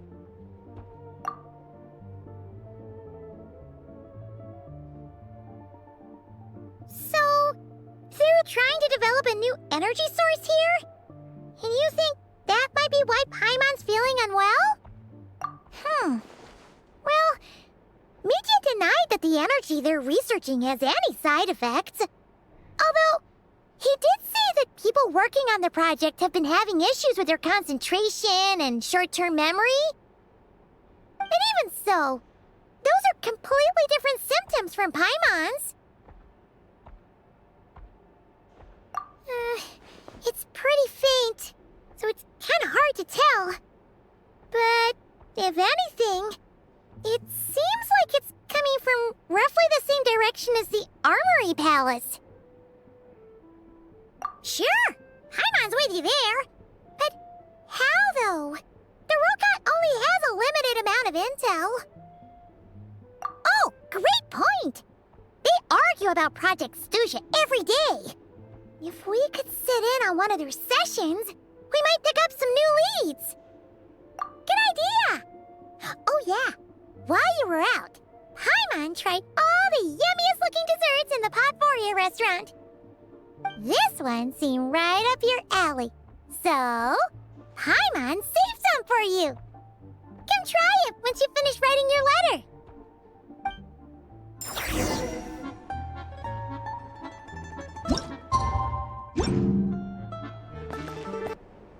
Alosha replied. He says that we won't be able to speak at the Vetcha, but he can arrange for us to attend as visitors. Time to get ready. Then head to the Snezhnaya Vetcha. You're back! Paimon's been working on the crossword puzzle in the newspaper. It's actually pretty fun. Oh, shoot! Paimon forgot the next word. Oh, she had it a moment ago. Think, Paimon, think.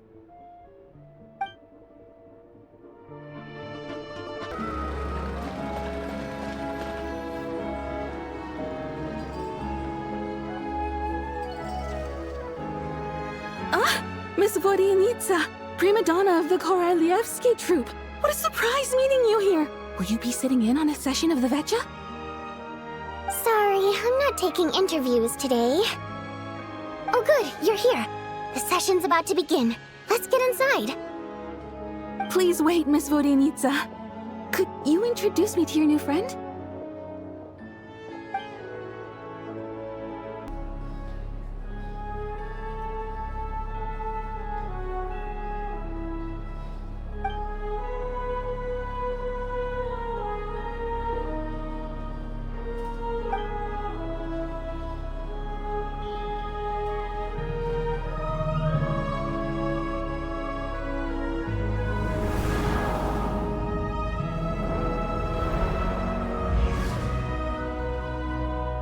In summary, the energy management commitments made for the outgoing period have been delivered upon. Furthermore, both the production and consumption of Kresnik Crystal show clear signs of stabilizing. The relevant agencies have assessed the present circumstances and determined that the status quo can be sustained until the next period. For detailed statistics, I would refer you to the industry reports that have been distributed to all persons present. It should also be noted that while the recent blizzards have led to a significant increase in people's energy expenses, this is strictly a short-term phenomenon associated with a remotely located monster. Her Majesty the Tsaritsa is giving her full attention to this matter. We should have every confidence that it will be dealt with swiftly and conclusively. A financial report on disaster relief is also present in this report, courtesy of Pantalone. They cover the same old ground every single time. The rooster never seems to mind, but everyone else is getting tired of it. There's a general lack of trust. People aren't seeing any tangible benefits that affect them directly. Of course, none of that will be reflected in any of the reports on the table. Yeah, if it weren't for these hard copy documents, I could have at least made something up. Oh, don't mind me. I'm just out here trying to hit my interview quotas. Bring out the kvass. Ever read it? Best-selling newspaper in town. If I remember correctly, you guys don't even have a sales permit. You have to sell from stalls on the street. Okay then, best-selling street stall newspaper in town. Still counts. Order! We will now open the floor to the representatives. If there are no further substantive issues to discuss, we will then proceed to a vote on this motion. Snezhnaya has a long tradition of treating members of the Fatui armed forces and their dependents favorably. But recent surveys shows that Fatui families in remote areas have access to 15% less crystal than the average civilian family in Snezhnograd. It's been said many times before, but it bears repeating now. There needs to be a clear and consistent rationale behind how crystal is allocated, or we will soon face immense public backlash. Perhaps you wouldn't need to keep repeating yourself if you would hear me out for once. I say again, true consistency exists only in principle. In the real world, fairness is relative. You appear to treat resource allocation as a simple function of production and population. So what about when the equipment used in production breaks down? Have you factored that into your equation? And do you even know how long it's been since Snezhnaya last conducted a census? If I knew the answers to questions like that, I'm sure I'd be a very wealthy man. And I doubt I'd be going by child. I'd like to bring the focus back to the specific issue I raised. Or do you wish to deny that favorable treatment for Fatui dependents is our long-standing policy? It's easy to be a critic when there's no accountability. That seems to be a running theme in the anti-Project Stuja cohort. Defeat the ringleader and all other problems will magically resolve themselves. That's what they seem to think. But in case you aren't aware, not one jot in my report would change whether Project Stuja continues or not. So you have no intention whatsoever of finding a solution to this problem? On the contrary, I'm the only one here who ever brings solutions. Child opened by speaking up for the armed forces. Regrader struck back with style and a war of words ensued. Our reporter was live on the scene to get the audience's reaction as it all unfolded. Who do you support? The people have spoken! Child received raucous applause from the crowd as he pushed Regrader onto his back foot with a relentless barrage of questions. It had to be seen to be believed. Now you see why they don't have a sales permit. However this reporter wants to spin things, I haven't forgotten that Tartaglia was representing the Northland Bank when we first met in Liyue. So, surely their relationship can't always have been this strained. You two are getting off topic. Let's focus on what the data is saying. Mr. Pantalone, may I speak on your behalf? Oh, please do. I'm more than happy to save my breath. Crystal distribution policy undergoes modifications with each new period. The ultimate goal being to find the most reasonable method of allocation, which I believe is what Mr. Tartaglia also seeks. But I fear many may have been misled on this topic by extremist activists. To clarify, Project Stuja is not the root cause of the problem. It is merely a framework for resource distribution. The most recent reports all point to Snezhnaya's resilience and adaptability during this period of fine-tuning, and give clear indications that a distribution framework is improving with each iteration. To make drastic adjustments without first considering the risks would likely do more harm than good. It would be a waste of the hard-won experience we've gained to date. Renowned scholar of finance, Arapov spoke up to clarify the fiscal logic, clearly alluding to social organizations like the Rokot in his words. With the notorious Lelek still active to this day, should the Rokot be held responsible? No, there is someone else to blame. She's just rephrasing what Mr. Pantalone said. The Rokot are the critics he accuses of taking no responsibility for their actions. As for Lelek, you won't have heard of him yet. He's currently the most famous member of the Rokot. Well, more like infamous. Ending Project Stuja has become an obsession for him. Unlike the more decent ones among us, he believes that votes in the Vetcha are all that matter. So whether it's threats, coercion, or bribery, he'll use whatever means necessary to get people to change their vote. And since we're already on the subject, what do you think of Lelek's methods? Are you for or against?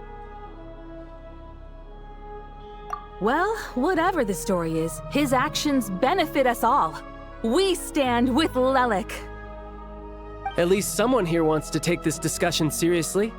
I've been considering that issue myself. What you really need is more precise regional data, right? I think it would be easiest to let the Fatui handle it, since they're already in charge of Crystal shipments anyway. We may as well get them to collect some data while they're at it. Whatever you need, you can ask the Fatui to look into it for you. In terms of supervision, I think the Druzhna would be a good fit. I had hoped to discuss this with Miss Vesna, but sadly, she's not present. I will be happy to take a note of your suggestions and present them to Commander Vesna for a decision upon her return.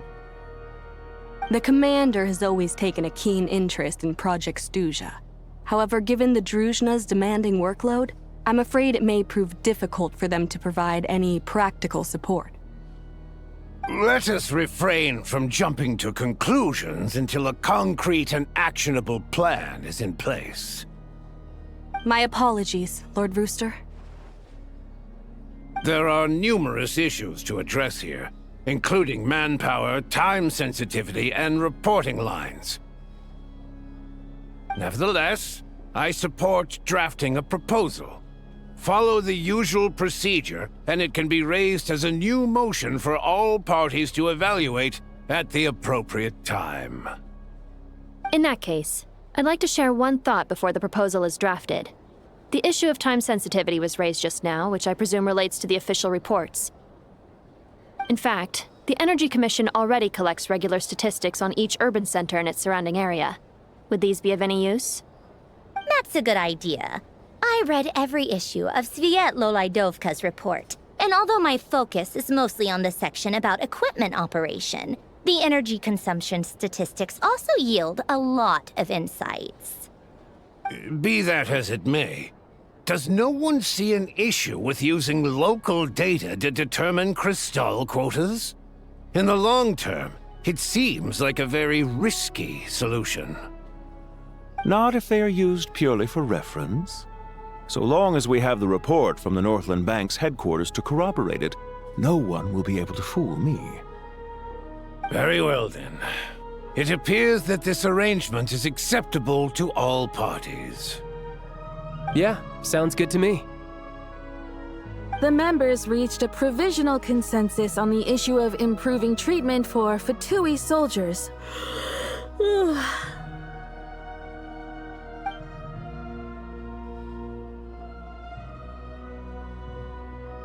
Today, the prima donna of the Korailievsky troupe attended a session of the Snezhnograd Vetcha in the company of a most charming young lady. The question on all our minds is, what is the true nature of their relationship?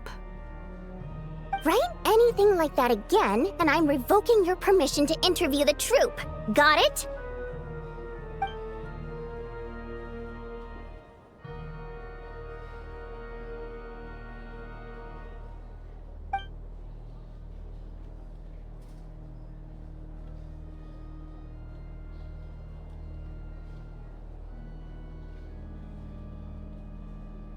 Now then, if there are no further contributions from those present, we shall proceed to the final vote.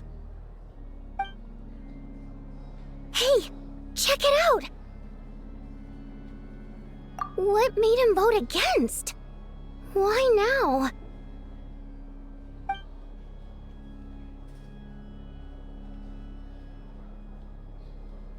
The votes have been tallied. Those in favor of continuing Project Stuzha total 61%, securing a clear majority. That was too close. The margin has shrunk yet again. Chuganov was a huge loss. I'll bet Lelek is behind this. I wonder how Pulcinella will respond this time. Chuganov. I see. Lelek strikes again. Yes. Go, Lelek. Once Project Stuzha is defeated, our unwavering support at Bring Out the Kvass will finally pay off when we make our comeback. I can taste our victory already! In accordance with the result of this vote, Project Stuzha will remain in effect until the next Vecha period. Finally, may I remind us all, we debate only for the greater glory and solidarity of our nation. May the aurora shine ever on, and the tundra always stand firm. The session is concluded.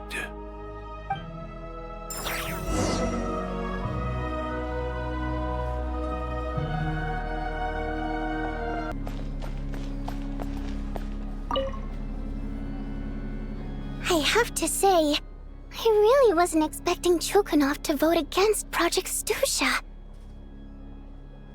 Well, in principle, Snezhnaya's business and political elites ought to be the ones least likely to oppose it. As we heard, Project Stuzha is basically just a resource distribution framework that requires everyone to cut back during the winter. But even if the policy got cancelled, the Tsaritsa's energy needs wouldn't suddenly go down. The extra demand from the public would have to be filled from somewhere. So logically, the factories would have to take the hit. I got a letter from Mr. Mitya just before today's session. He said he's confirmed that there are issues around overtime and excessive energy consumption at the Iskra manufacturing plant. In a situation like this, once the Rooster receives the report, he'll order the factory to halt production and submit to an investigation before issuing a penalty. But that's a week-long process, and thus didn't make it onto the Vecha agenda this time. I don't think he suspects anything so far. Exactly. And as you know, he's a very selfish person. I was originally gonna try and flip him after he received notice of the official sanctions. My plan was to convince him that the whole thing was completely unfair. Rather than just sit back and take the hit while his factory stopped production, he'd be better off voting to end Project Stuzha. At least that way, no one else would be able to make any money either, because all the factories would suddenly have more limited energy to work with.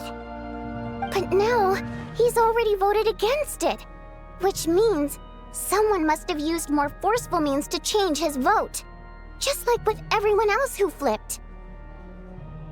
Yeah, no one knows why Lelek is so obsessed with ending Project Stuzha, but by the looks of it, he's inching closer and closer to success. Lelek must have strong motivations, given how he'll stop at nothing to achieve his goal. Maybe he knows the full truth of Project Stuzha. Maybe my next step should be to focus on him. All right. What are your plans for the rest of the day? Shall we head out? Hey, comrade. I noticed you were here during the debate. I didn't take you for a political enthusiast. Greetings, Harbingers. I just happened to have some free time today, and my new friend here thought it might be fun to check out the Vecha. Ah, Odette must have introduced you. Looks like you two are getting along pretty well. I'll leave you to catch up. I should head back to the troop. Sure. Break a leg and all that.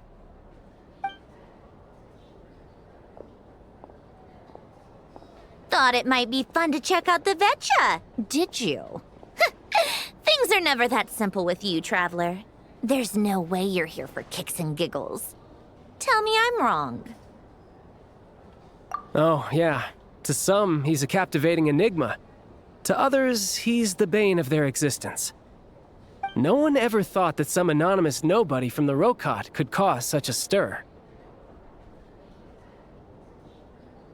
Huh? You want to look into Lelik?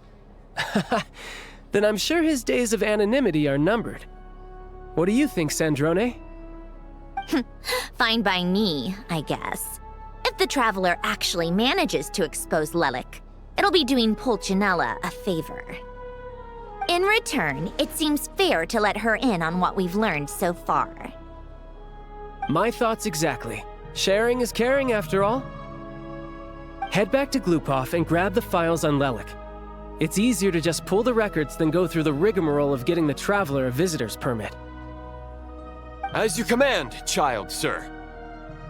In that case, since we're going to be waiting anyway, I'll have someone brew a pot of black tea.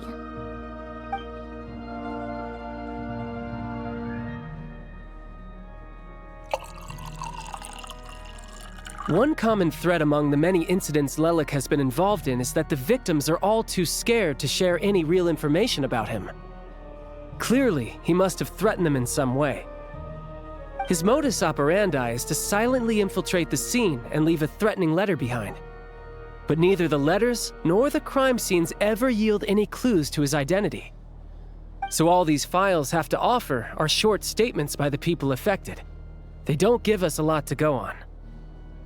If nothing else, it shows we're dealing with a trained professional who's versed in counter-surveillance. Yes, and to that point, he often strikes in highly secure locations. The victims are high-ranking and influential people who take their personal security very seriously. Somehow, Lelik slips right into their rooms without making a sound. There's never any eyewitnesses, nor the slightest trace of a break-in. If he can get in and out undetected, it means he can strike without warning. Not that that's ever happened so far, but the thought is enough to scare these people sleepless. It's hard to believe that a human being could pull this off flawlessly every time, so they switched the focus of the investigation to Faye. Unfortunately, no one's found anything yet. Careful, don't underestimate me. Although truth be told, I'd probably find it hard not to blow my cover. Direct confrontation is more my style. We haven't ruled out the possibility of Lelik being human. It's just, there can only be a handful of people in all of Teyvat who'd fit the profile. Faye, on the other hand, plenty would have the ability, but few would have the motive. No, not as strong as me. You'll never find the culprit with criteria like that. Let's go with a little weaker than me. There's no denying that Master is strong, but meticulous. We can only hope. She's just trying to find a reference point. Stop getting fixated on who's stronger than who. But that's the most important thing. In my opinion, anyway.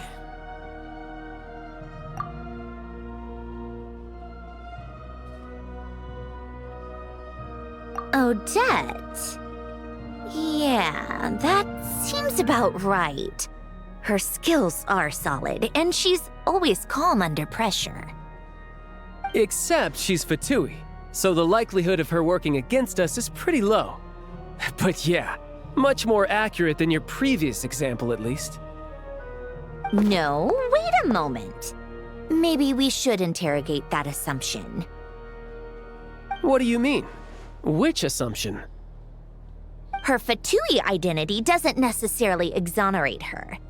And when you think about it, the Rokot would be precisely what she needs to conceal her identity. Plus, she wouldn't need to be such a pro at covering her tracks. She'd already know where the Fatui will be and when, so she could choose the perfect time to act. Oh, yikes. I was just thinking out loud. Why is this starting to sound like such a convincing theory? Still, What reason could Odette possibly have for trying to call off Project Stuzha? Arlecchino would be the best person to ask. She knows Odette best. Unfortunately, she isn't back yet. Rosaline used to open up to her in private about her struggles with Odette. As I'm sure you can imagine, Arlecchino is quite a lot better with children than Rosaline was.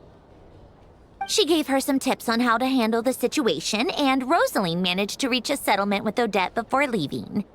So I suppose there were at least no lifelong regrets left behind. Beyond that, I don't know the details about that side of things. But I do know that Odette definitely has a motive to hold a grudge against Project Stuzha. The reason being, her father passed away during the early stages of the project. That was back before it had been named Project Stuzha, when things were still being worked out. But in essence, it's remained the same ever since. Huh. The more you know. Rosaline was always so self-centered. I never understood why she started paying so much attention to Odette. Is that such a surprise? If you cast your mind back, you may remember that Rosaline and I weren't exactly close. We had tea together a few times, but that was about it. Odette's past is no secret. Her father was a Fatuis and her mother was a very famous ballerina. On the surface, it looks like she followed right in her parents' footsteps. But the truth is quite a different story. After her father passed away on a mission, her mother was overcome with grief. She broke her leg during a performance and could never dance again. Odette was only interested in ballet at the time, but this tragedy left the family with both breadwinners gone. They could barely make ends meet. Per Capitano's policy, family members of Fatuis who died in the line of duty had to be appropriately accommodated and provided with adequate assistance. So, regardless of how Rosaline may have felt about it, it fell to her to resolve the issue of Odette's family's livelihood. In the end, the solution they agreed upon was to have Odette join the Fatuis. Right, because the alternative would have been a one-off compensation payment, I guess. In that sense, joining up was definitely the better option. Still, she must have had mixed feelings about it, right? If she doesn't even like the Fatuis. It's just a theory, a possibility. But as a motive for Odette to become Lelik, it holds up. That said, I have no idea where Odette's head is at right now, or what her conflict with Rosaline was about. Plenty of people were on bad terms with Rosaline. I have no intention of trying to figure it all out. Yes, but there's not much point in discussing that now. Yeah, back to Lelik.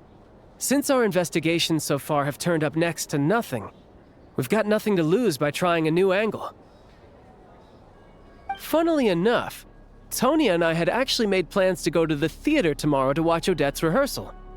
Unfortunately, thanks to this Lelik situation, I'll be stuck working overtime again.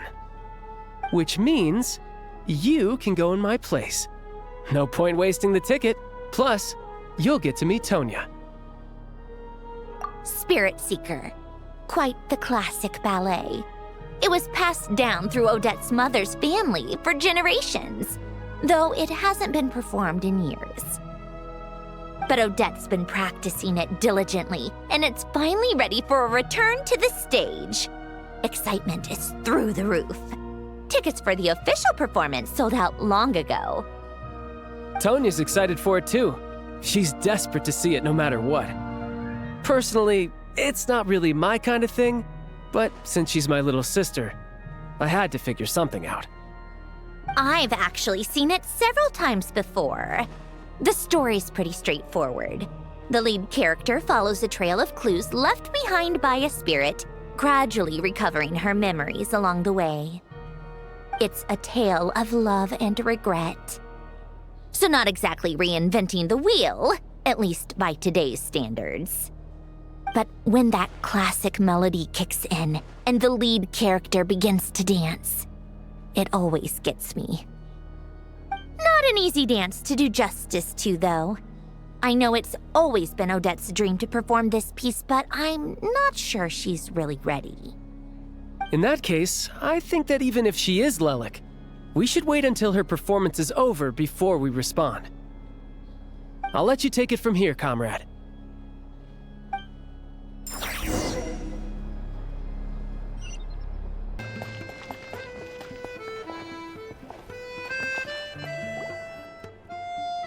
like you've made a ton of progress today. It's good that everything's going so smoothly.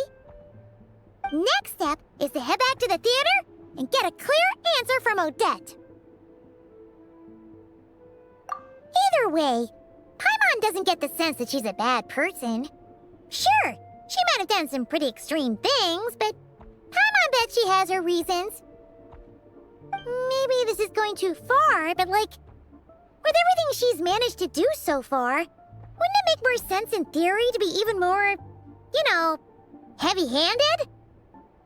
Why leave a letter when she could, well, we know there are plenty of other ways to keep people in line, right? The point is, she could have gone further, but she didn't. So, if it is her, she's got some principles at least. Yeah! Well, all you can do is follow the facts wherever they lead. No change, really. But that thing Paimon told you about yesterday? Paimon feels like she can sense it more clearly now. Hearing you talk about your day makes Paimon itch for an adventure. If only she could be there with you so we could experience it all together. Yeah, I wish you could be there too. I'm not used to adventuring alone. But don't worry, we'll get to the bottom of this. Guess it's just one of those things. Never mind. Paimon will behave herself and keep resting.